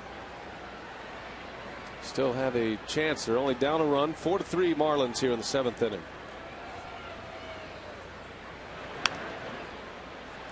Yeah, because the Diamondbacks are all over the Giants. A 6-run first inning for Arizona. They're up 6-1. Like the Brewers, the Diamondbacks know how important home field advantage is in the first round. Yeah. Arizona clinched last night, and they're right back at it today. All of the divisions are accounted for. 3 clinchers last night: the Rangers, the Diamondbacks, and the Brew Crew. In the air to left, Braun closing fast. He's got it for the out. Braun got a good jump. And out number 2. Hey, tomorrow as the Brewers take on the Marlins, all fans in attendance get a Randy Wolf bobblehead. Compliments of Robert Hack Diamonds. I think that's minus the rubber gloves. I don't think rubber gloves come with the bobblehead. For tickets, call 414-902-4000 or visit Brewers.com. If only Randy Wolf was pitching tomorrow. Randy Wolf not pitching until Tuesday. Got Chris Narveson tomorrow. And then Markham on Monday, Wolf Tuesday. We think. We'll see what Ron Renicky does, though. He still has some wiggle room.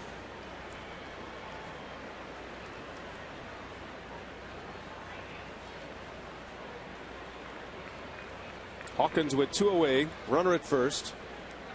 And the catcher Brett Hayes at the plate.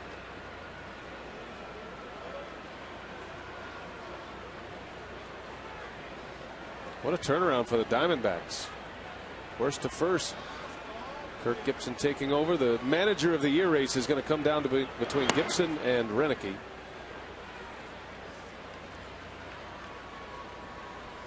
Both deserving. I think it's tougher to manage when you have expectations. That's my feeling on it.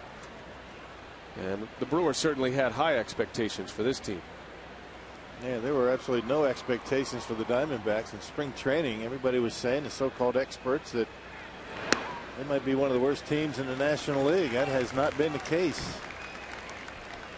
Well, like Renicky, Kirk Gibson has surrounded himself with great coaches. I think the addition of Don Baylor and his work, especially with Justin Upton, has paid off. A former big league manager, Don Baylor, a former MVP player, is their hitting coach. Alan Trammell, the bench coach. You got Matt Williams, and they have some salty old dogs that have done it and been there. And there's there's not an inch that a player can go to outside that clubhouse with that coaching staff in Arizona. I think the same applies here in Milwaukee with Ron Renicky's crew that he assembled. Kind of an old school group. I mean, both of these coaching staffs, right? I mean, no nonsense guys that they expect a lot of their players and expect them to pay attention. Garth Orge. Kirk Gibson's always had that reputation. Even as a player, he didn't mess around too much once he got to the ballpark.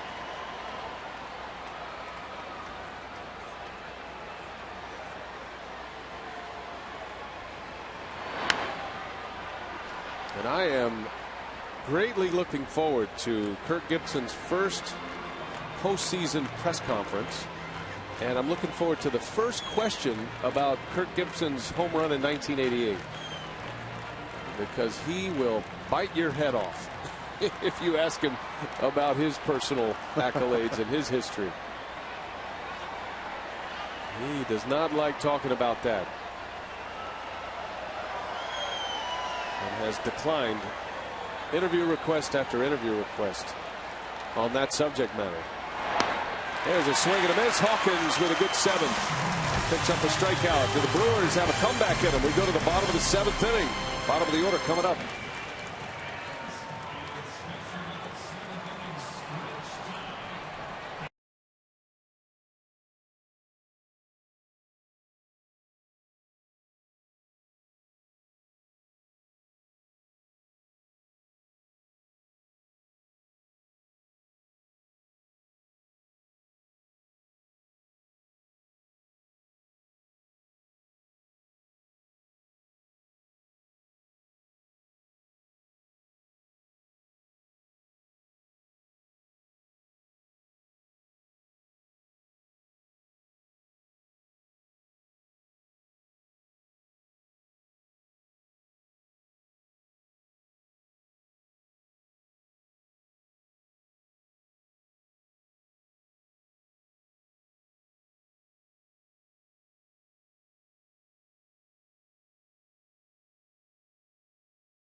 Infante getting the Marlins on the board in the first inning. A home run off Greinke. Brewers would come right back in the bottom of the first. Triple RBI for Ryan Braun. Braun is 1 out of 2 tonight with a walk. Prince Fielder driving in a run. That came in the third inning. Gave the Brewers the lead. Fielder's 114th RBI of the season. Braun thrown out at the plate to end the inning. And then in the next inning, in the fourth, Emilio Bonifacio, a 2-run homer, giving Florida the lead. The Brewers would tie it on a Uni Betancourt home run. Betancourt with his 13th of the year. That was in the fourth inning. It was all even at 3 until the Marlins scored in the fifth inning on a bases-loaded walk. And the pinch hitter John Baker picking up an RBI the easy way. So that's where we are. Back and forth ball game tonight at Miller Park. 4-3 is the score here as Jonathan Lucroy will lead off against Badenhop, who has 2 scoreless in the books. He's got that big sinker working for him pretty well here tonight. Yeah, both of these pitchers for the Marlins have very similar styles. Sinkers, sliders.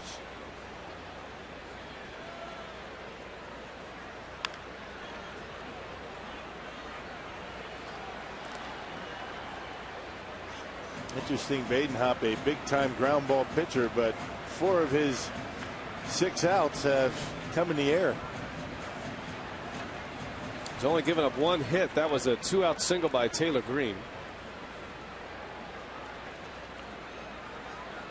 Badenhop has made 10 career starts, mostly out of the bullpen, and a third inning of work, and it's going to be a base hit. Lucroy will not challenge the arm of Stanton. And you can't blame him. Stanton has a gun out there. Made a nice play to hold Lucroy to a single. Yes, he did.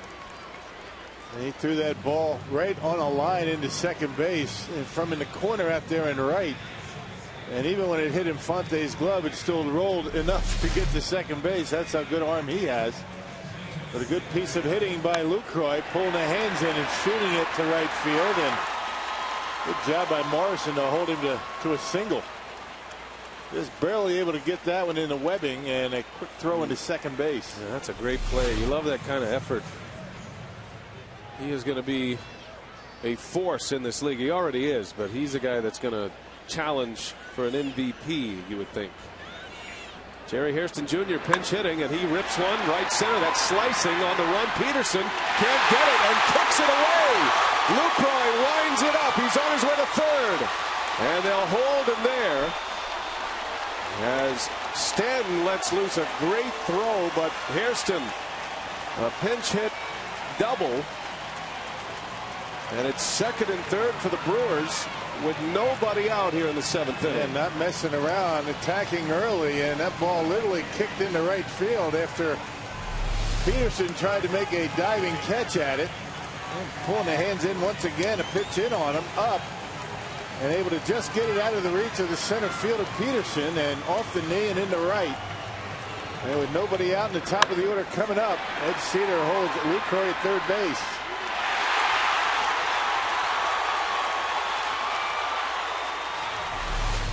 And that'll do it for Badenhop, trying to get 3 innings out of the reliever, and runs into trouble here in the 7th. Back to the bullpen. We'll set up the new pitcher as the Marlins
Second and third with nobody out in our Miller Lite What's on Tap. Here's what's coming up.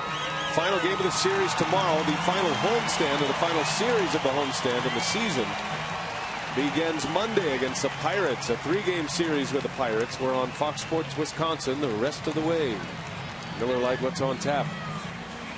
So some maneuvering going on here. Jack McKeon goes with his hard-throwing left-hander, Mike Dunn, the former Brave. Yeah, 72nd appearance for Dunn. He's not even in the top 10 in appearances out of the bullpen. 71 games, only 63 innings. Corey Hart will pinch hit for the Brewers. So Renicky counters with Hart off the bench for Nyjer Morgan. A base hit, the Brewers could take the lead. Hart started the rally last night in the 8th, had a double with 1 out.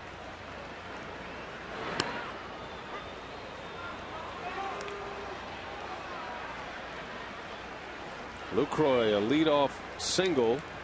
Jerry Hairston Jr. with a pinch hit double.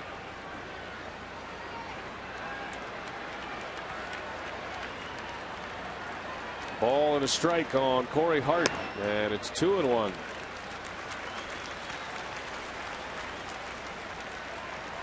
Corey Hart was standing on second base when Braun hit the game-winning home run last night, and he knew it about as fast as Braun knew it. Both of his arms went straight up.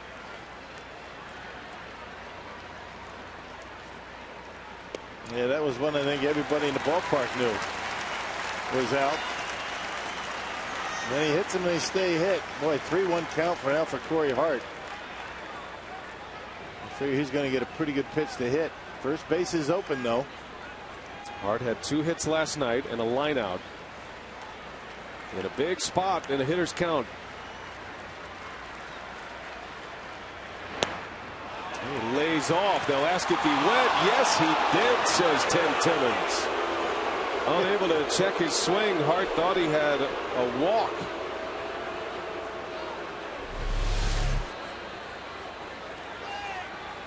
Could have gone either way from that angle. This will tell you. Yep, so I can see how Tim Timmons would ring that one up. Close. Corey needs a black bat, Rock. The Jim Gantner rule. Full count. Hart lines it foul in the seats.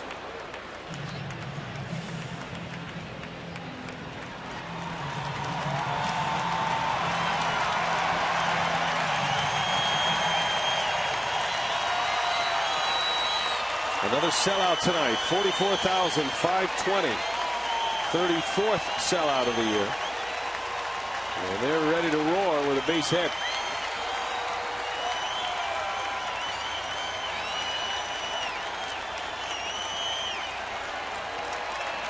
Hart pinch hitting for Nyjer Morgan.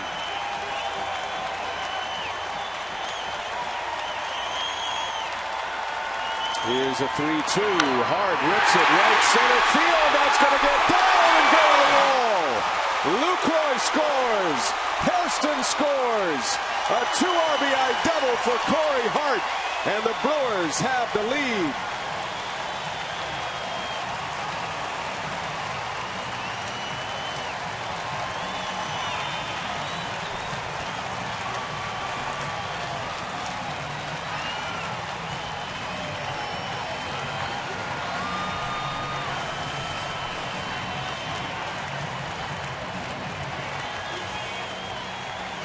It was an 8th inning home run last night. A 7th inning double tonight that gives the Brewers the lead. A pinch hit double for Corey Hart. And the Brewers in business here in the 7th. 5-4 Milwaukee. Pitching change. Dunn is out. We'll take a break. Set up the new pitcher when we come back.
3-1 count. He gets a fastball down and rips it into the gap out there in right center. 3 consecutive hits against 2 different pitchers, and the Brewers in business still with nobody out. Corey Hart, a ringing double into the gap, taking the baseball to the opposite field.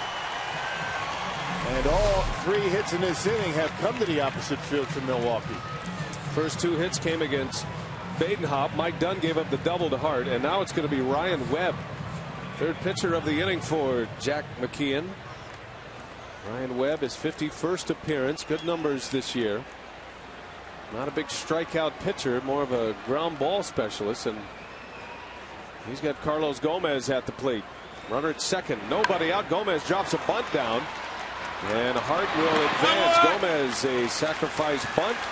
Corey Hart to third base. Well done. Well, that's good team baseball right there. Good day for Gomez. Couple of hits, and now a sacrifice. And the Brewers a chance to add to their lead with Braun coming up and a runner at third. That is one significant change from years past to this year under Ron Renicky, the bunting game. Well, the Marlins and the Brewers 1 and 2 respectively in the National League in sacrifice bunts. Saw K-Rod heating it up for the 8th. Braun at the plate with Hart at third base. Infield end for the Marlins.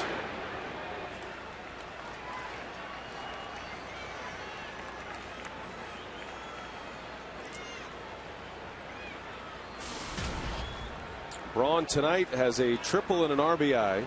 He's walked and he's grounded out. He's 1 for 2. Batting average at .330, which is tied for the league lead. Jose Reyes had a hit in the first game of a doubleheader tonight, and he's hitting .330. Not in the lineup in game 2 of that doubleheader against the Phillies.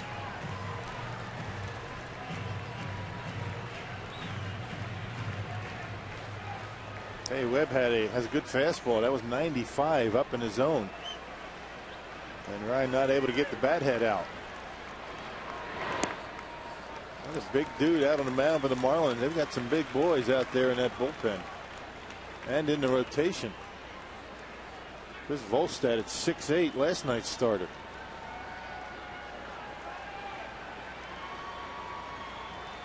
Two and one on Braun. Inside, almost hit him. 3 balls and a strike. Same count as last night before he sent one off the scoreboard. And that's a big part of the story. The result is a home run, but it was putting himself in a position to get a pitch he could handle, to be in a go mode at the plate. Patience, and then once he got the count in his favor, attack. See what he gets. 3 and 1. Braun swings and rips one into right center. That will go to the wall. Hart scores easily. Braun on his way to second with a double.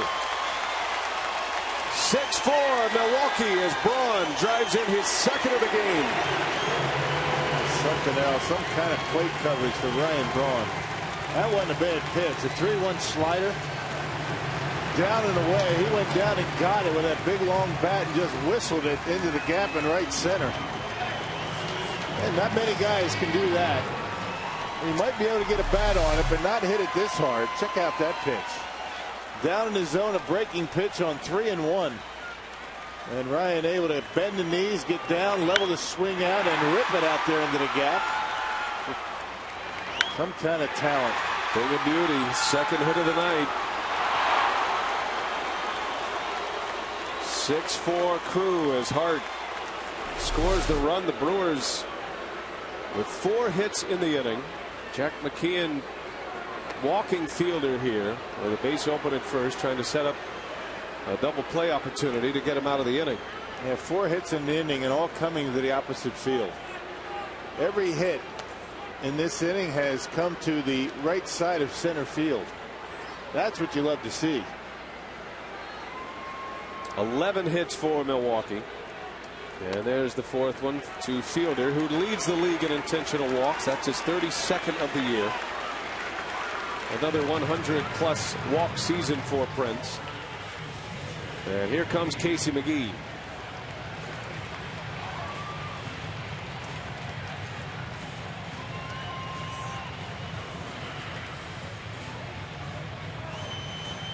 2 on, 1 out. McGee coming up 0 for 3 tonight. Yeah, good to see the bottom of the order getting it going once again. 4 base hits for the bottom, setting up this inning certainly with Luke Croy and the pinch hitter Hairston. With men on base with the top of the order up. That's what it's all about. Well, the only out was a sacrifice bunt by Gomez. McGee. And that's going to be caught. Throw to second. Inning over. Braun caught too far off the bag on the soft liner. And the side is retired, but the damage done. The Brewers put a 3 spot on the board to the bottom of the 7th and lead it 6-4.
At Miller Park, and visit the official online shop of the Brewers at brewers.com. Browse the largest online selection of authentic team gear, including official caps, t-shirts, jerseys, collectibles, and much more. Get your team gear straight from the source. Shop the brewers.com shop. There's Francisco Rodriguez on to try to get through this 8th, 71st appearance of the year. The 23 saves came as a member of the Mets.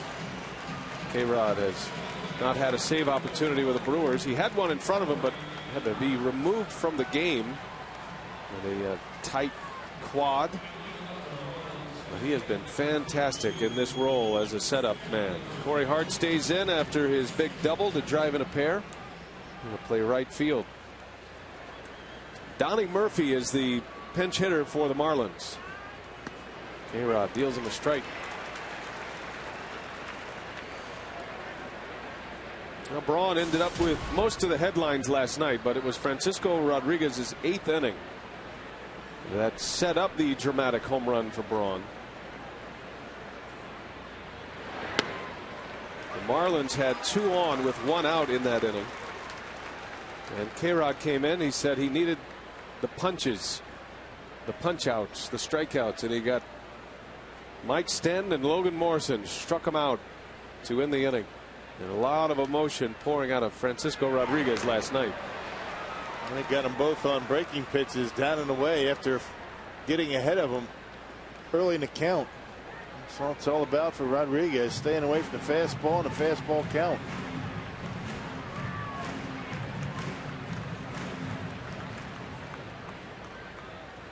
He was pretty fired up in that celebration in that clubhouse last night. Yeah, he was.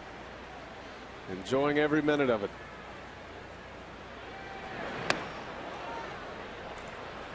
I think of all the fires that have come up throughout the course of the season, Francisco Rodriguez making the statements more than one occasion that he wants to be the closer was the one that could have been a disruption. But Renicky knows K-Rod. They were together with the Angels, part of that 2002 World Series championship team.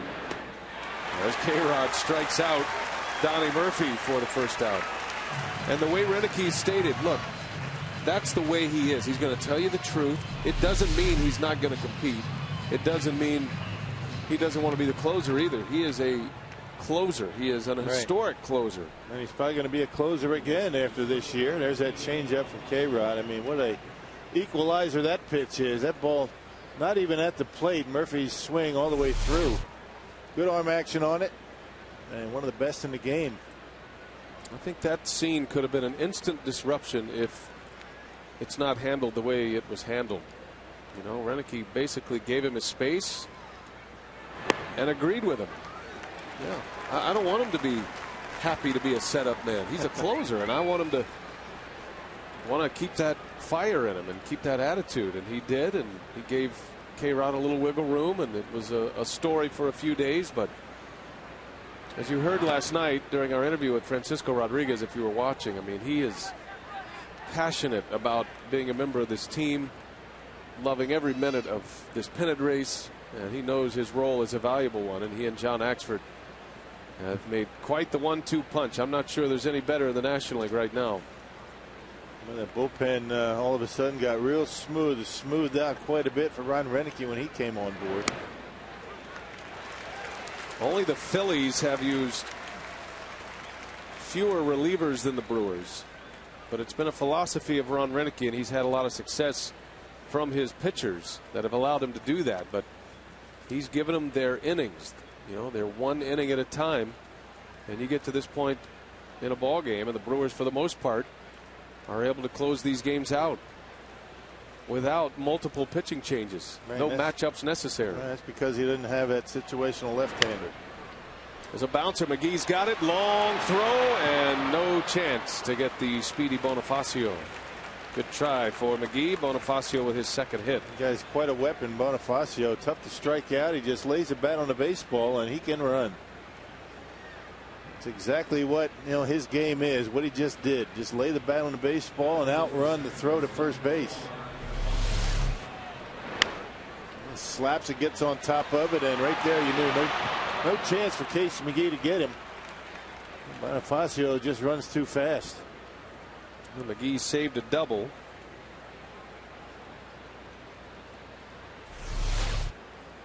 So a man on. Tying run coming up in Omar Infante.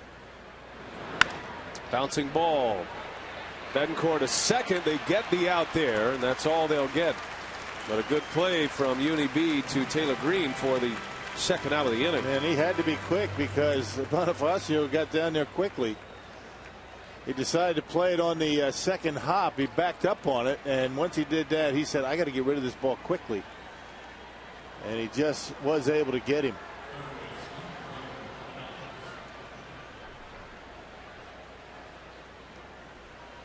Jose Seda for the Marlins. He was up last night. John Axford starting to prepare for a potential save opportunity. Axford's next save will put him alone atop the single season franchise leaderboard with 45 saves. He's currently tied with Cordero.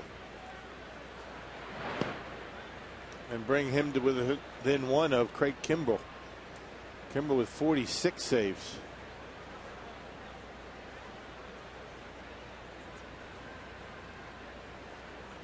Braves lost earlier today to the Nationals. A 4-1 final today for Washington. Nationals playing some pretty good ball. Yeah, they swept the Phillies and are disrupting the Braves wild card hopes. Braves still have a 2-game lead in the wild card race with 4 to play. Cardinals won today, so they were able to climb back within 2 of Atlanta.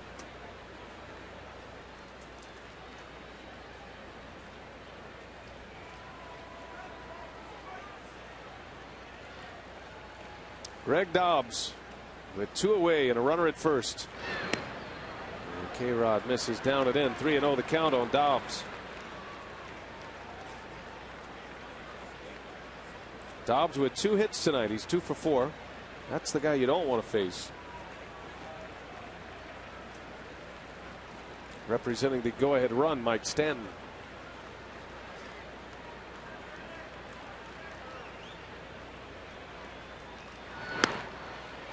There's a strike.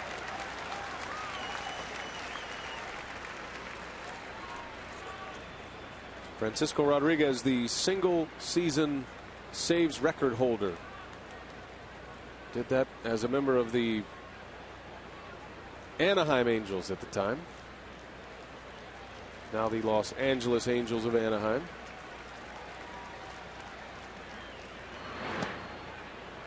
That misses down and in, ball 4. And Dobbs is aboard. 2 on now for Florida. And the go-ahead run will come to the plate. And the power hitting Mike Stanton. This guy has just missed on a couple of occasions to right field. He just got under him, kept him in the ballpark, but he got good wood on it in the 1st and 5th inning.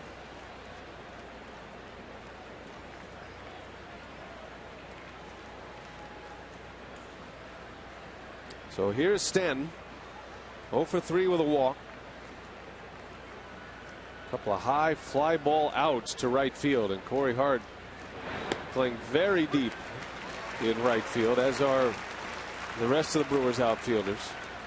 They're playing no doubles in the outfield. That's the only thing that will score Dobbs from first. Something that rattles around in those walls out there in the gaps.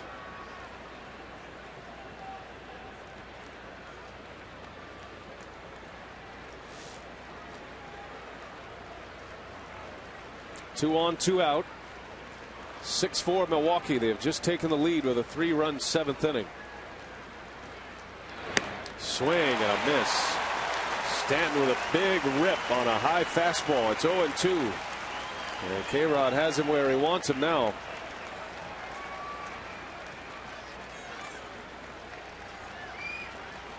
Yep, slider than fastball out of the strike zone, and Mike Stanton just couldn't hold back.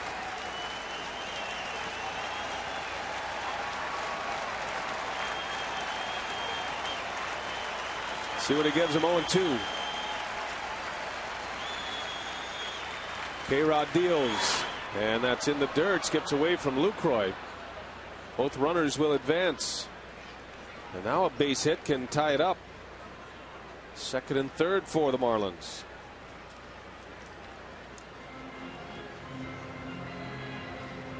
I tried to get him to chase the slider, but just missed a little bit too much. Not even close. Now if you're Lucroy and he throws that same pitch, you got to keep it in front of you.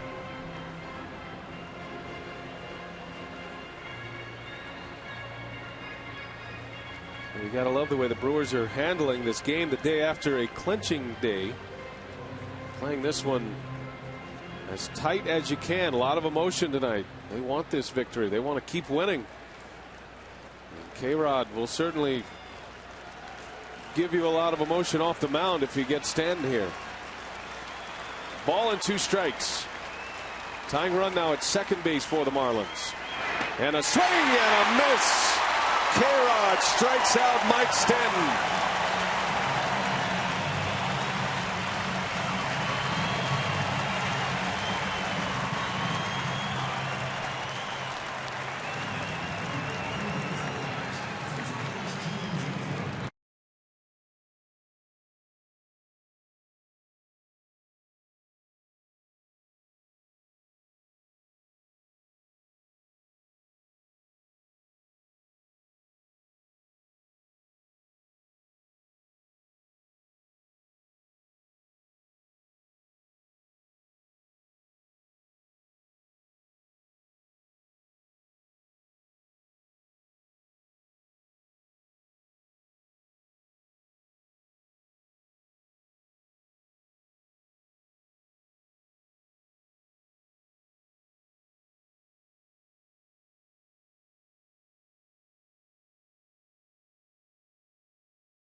Holding a 2-run lead, 6-4. Let's check out how K-Rod able to get Stanton. Started with a slider for a called strike. Then he chased a fastball up and away.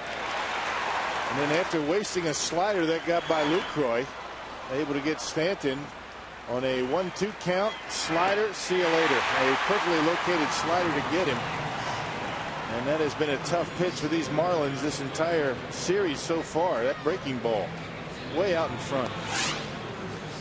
So the Brewers still lead by a pair. A 3-run 7th inning put them ahead. And Corey Hart with a 2-run double. Braun had an RBI double. Now Jose Seda for the Florida Marlins. A big man here on the mound. 6'4", 280 is Jose Seda out of the Dominican Republic. He got called up from AAA New Orleans on August 12th, making his 3rd time with the club this year, has a .257 earned run average. A lot of signs here at the ballpark tonight. I wasn't expecting a Woody's fan club sign. Right. He's big around Milwaukee from what I gather. He told me a nice story today about a fan that recognized him at a restaurant.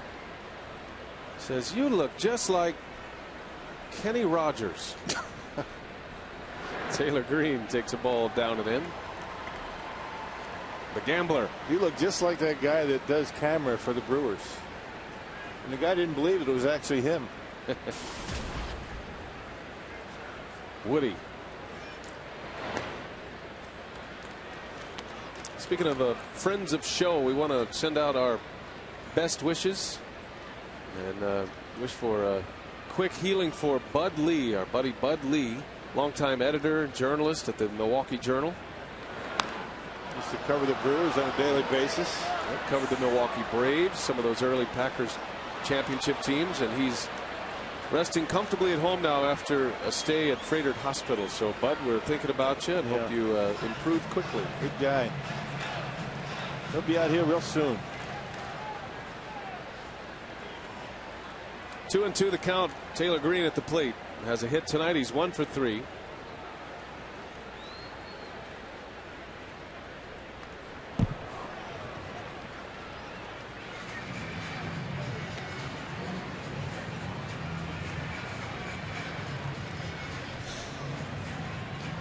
Big Jose Seda against Taylor Green. A couple of guys spent most of the year in AAA.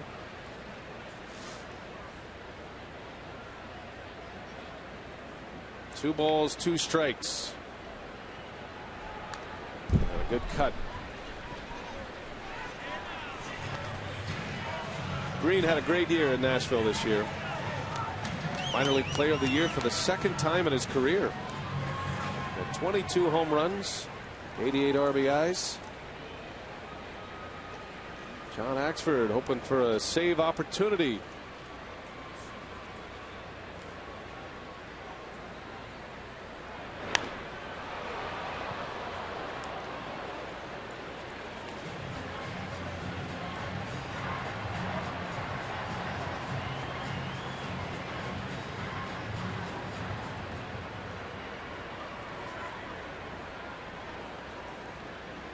Green hit for average at AAA this year as well. He had 336.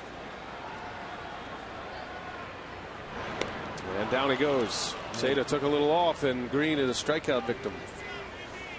Our Usingers game summary. Let's get you caught up here. The Brewers lead 6-4. Ryan Braun with a triple and an RBI to tie it in the 1st inning.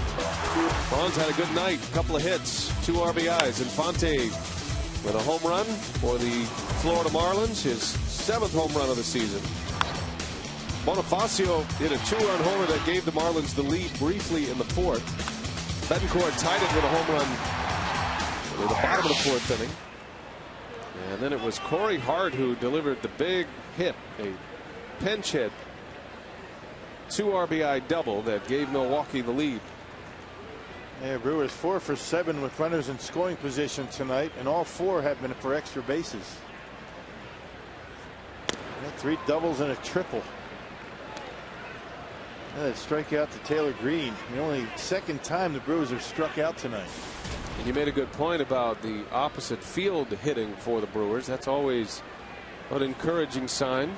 It's kind of a standard in baseball when a team uses the opposite field. Usually once you see a cycle that way, it'll start to turn into more pull base hits because pitchers try to change the game plan a little bit. There was a game in Chicago, the Brewers facing Casey Coleman. I don't think one ball went to the opposite field the entire game. And pulling off the baseball, that didn't last long though.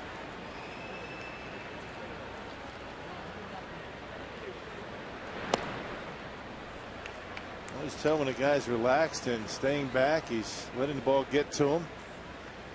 And taking that ball to the opposite field. A lot of base hits, the opposite field.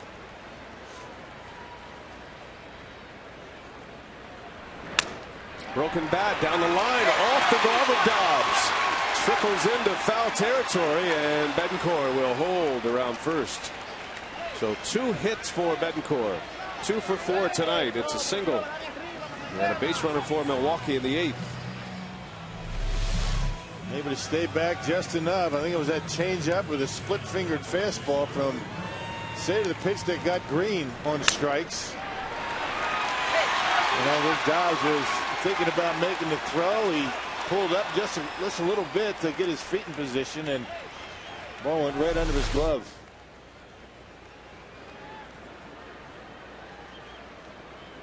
And now Jonathan Lucroy, who started the 3-run rally in the 7th inning with a single. Chance to keep it going here in the 8th. 12 hits for the Brewers now. Yeah, Luke and Betancourt with 4 of them. I'd like to see that at the bottom of the order. You have Harrison, the pinch hitter. He got a double.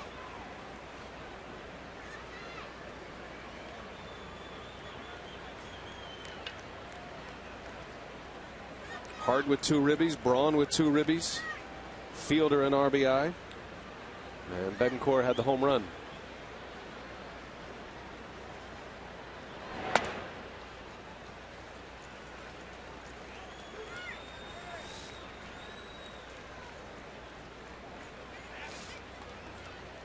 Lucroy starting to get it turned around at the plate. He's got 3 hits in the series already.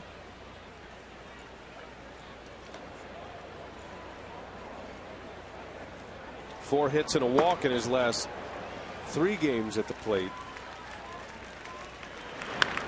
That one's popped up a mile high. Infante in the grass. Puts a little style on that catch for it, out number 2. So 2 gone, and it's going to be Mark Kotsay to pinch hit.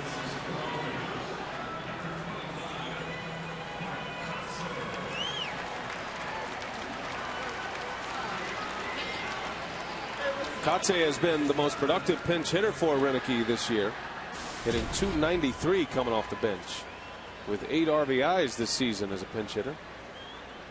Overall, Kotsay at .270. He likes to jump on that first pitch if it's in his wheelhouse. Yeah, he's swinging the bat now as well as he has all year. Even when he gets that occasional start, coming off the bench, that's what you would expect from Mark Kotsay, the veteran. That's why he's a valuable part of that bench for Milwaukee.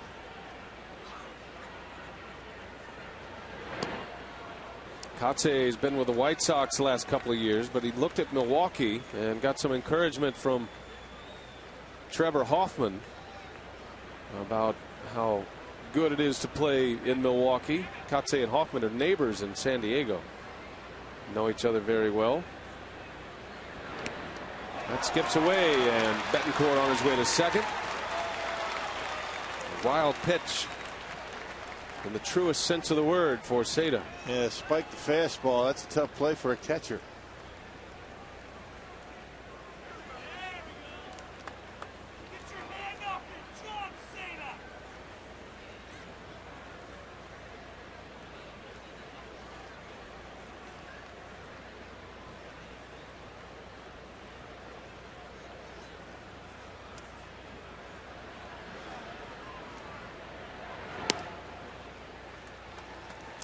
Kotsay draws a walk.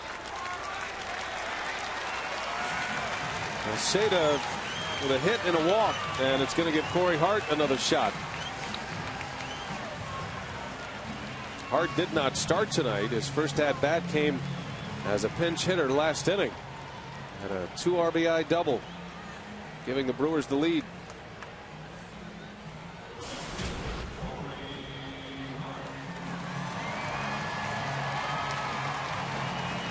Nice to be able to pull a guy like Corey Hart off the bench when you have a left-hander up.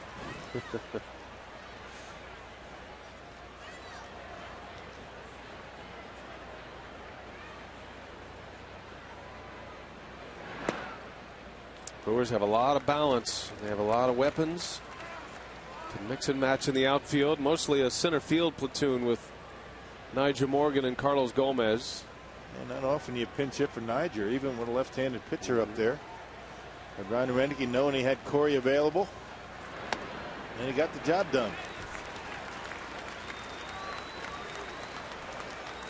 Seda having a tough time. A 4-pitch walk to Katse. 2-0 is the count on Corey Hart. 6-4 Milwaukee. Courtesy of a 3-run bottom of the 7th.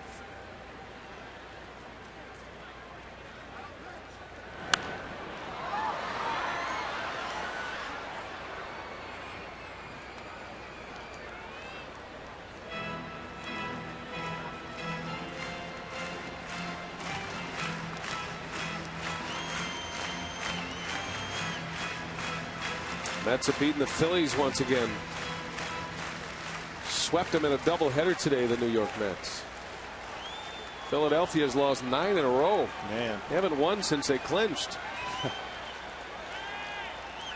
The 2-1 to Hart. And a breaking ball misses. 3 balls and a strike. That's the thing about this game. You know, you let your guard down for a couple of days, and sometimes it's tough to get that magic back. And that's what Ron Renneke, throwing out that lineup today. A lot of different reasons to want to keep winning. Only 5 games left. You want to get into the postseason on a roll. Ball 4. Bases are loaded. Randy St. Clair, the Marlins pitching coach, out to talk to Seda. A little bit too much moving by Seda. That pitch has got a lot of sink to it, some run. You're almost inclined as a catcher to sit right down the middle with all the movement that he gets on his fastball. Now they're going to be Carlos Gomez with the bases loaded. He's had a terrific night at the plate.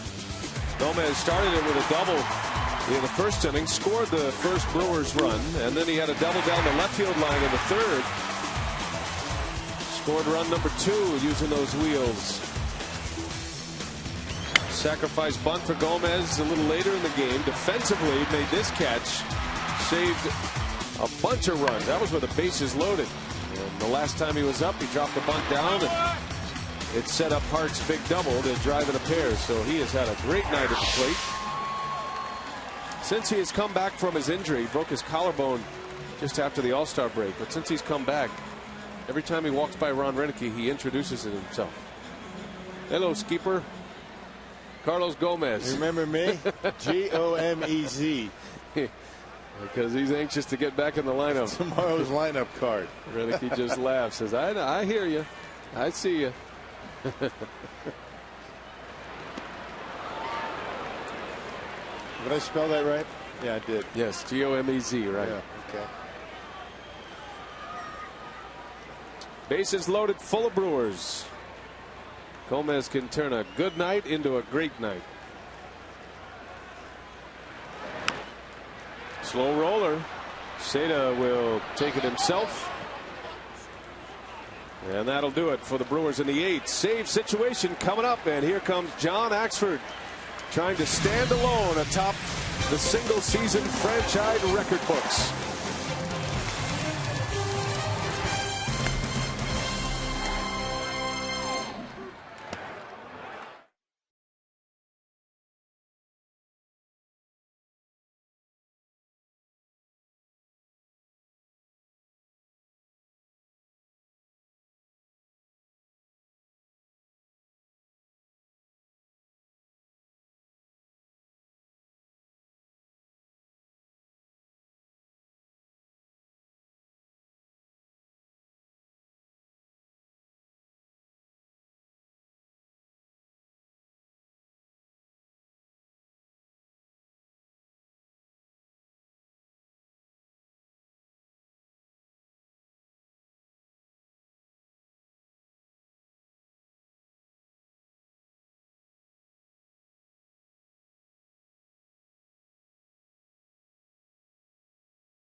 opportunity. It is 6-4 Milwaukee as we go to the 9th inning. And John Axford, a save away from number 45, which would be a franchise record in a single season. He is currently tied with Francisco Cordero, who set the mark in 2007. And here is John Axford with 41 consecutive saves, trying to put his name on top of this list. An incredible story. Axford, a complete turnaround of a career beginning in 2000. The best closers in baseball. Counsell takes over to play second base. In for Taylor Green. Axford will face Logan Morrison to start it. Gabby Sanchez, then Brian Peterson. And that curveball, his signature pitch. Yeah, that's a pitch that separates him from most. Not only does he throw 97 miles an hour, but he has a hook that he can throw for a strike and a slider.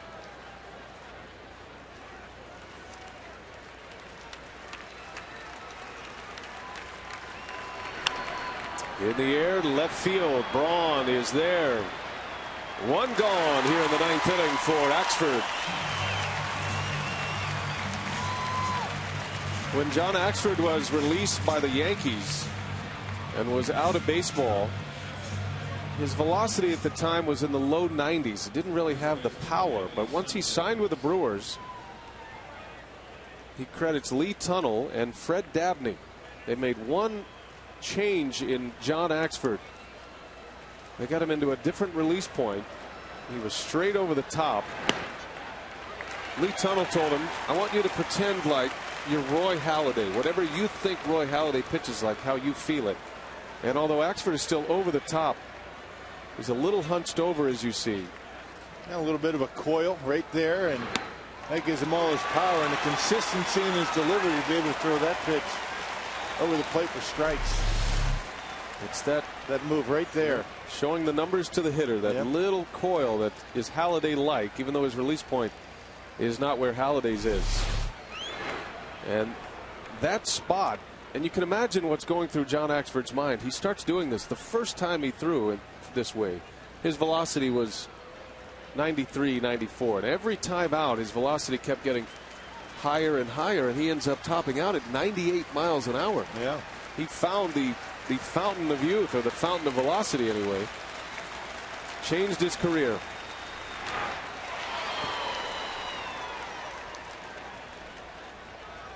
He had never been a closer in the minor leagues. Matter of fact, he was a 2-inning setup guy in the minor leagues coming up. Once he got to the big leagues, it was Trevor Hoffman who helped mold him into a closer, the mentality of a closer. Ball and 2 strikes on Gabby Sanchez. And a line drive to center, a base hit. So the tying run will bat for the Marlins here in the 9th inning.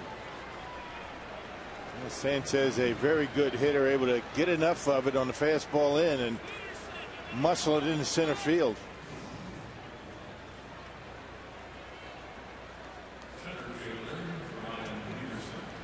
Now the 2 dominant closers in baseball this year are headed to the postseason. Jose Valverde, who has a 49 consecutive save streak going. 47 of those coming this year. And John Axford, who's saved 41 straight, still has a chance to lead the league in saves. He's 2 behind Kimbrel. Kimbrel with 46, the Axeman with 44. But Craig Kimbrel has showed signs of slowing down a bit. Yeah, Kimbrel's blown 3 saves in the last couple of weeks, has 7 blown saves this year. Yeah, that Atlanta bullpen which has been so good all year, Venners and Kimbrel. You wonder why they're tiring a bit. Venners leads the league with 83 appearances. Kimbrel right behind him with 78. That's a lot of work out of a couple of young arms.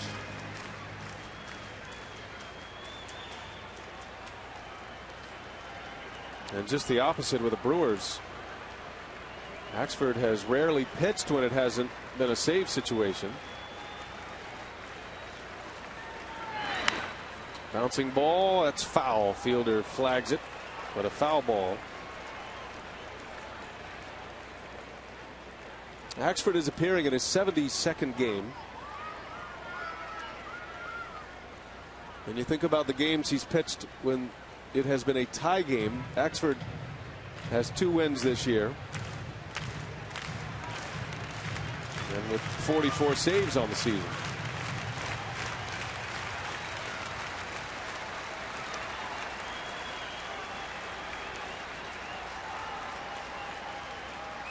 A ball and 2 strikes. Tying run at the plate for the Marlins. And Peterson takes a called strike 3. Down he goes. Axford dropped a hammer on him. 2 gone in the inning. First strikeout for the Axeman. He throws that over for strikes. He's virtually unhittable and right down the middle. He can't be sitting off speed with Axford. He throws too hard. When he throws that for a strike, you tip your hat and grab some pine.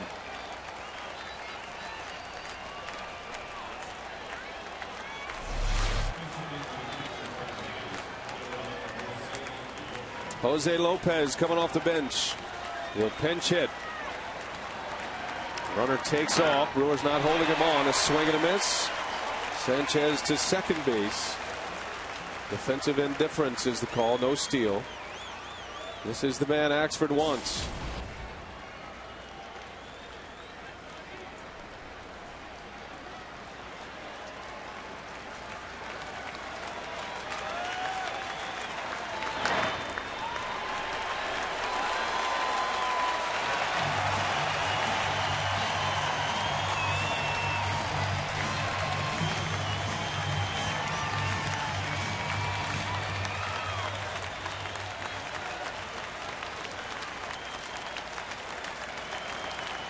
Brewers trying to win their 93rd game of the year. The record in franchise history is 95, done twice. 0-2 the count. Axford deals and a pop-up foul and out of play. Had Lopez out in front. On a night when Fielder and Braun both drive in runs, Braun with 2 RBIs, 2 hits. Braun is the league leader in batting average at this point. Jose Reyes is done for the day, finished at 330. Braun now at 331. 6-4.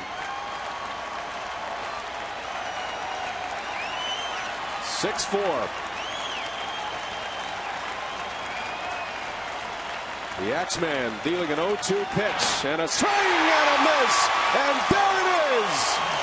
John Axford stands alone. The Brewers single season saves record belongs to John Axford, number 45. And the Brewers win again. 6-4 the final today. Another thriller at Miller Park, Rob. Outstanding win. Good job with the Brewers coming off the bench. Guys getting it done. John Axford does it again. And the Brewers have now won 54 games here at Miller Park. 54-23. An incredible home record so far this year. Corey Hart with a big hit. A go-ahead 2 RBI double in the 7th. Hawkins the winner. Axford the save. And that'll do it from Miller Park tonight. Our final score, Milwaukee 6, Florida 4. Brewers baseball returns tomorrow on Fox Sports Wisconsin for the final game of the series as they battle the Marlins. Coverage begins at 12:30 with Brewers Live as the Brewers go for the sweep. Coming up next, it's the Final Out postgame show. Schroeder, I'm Brian Anderson. And for our entire WMLW crew, thanks for watching. Have a great night. Another winner at Miller Park.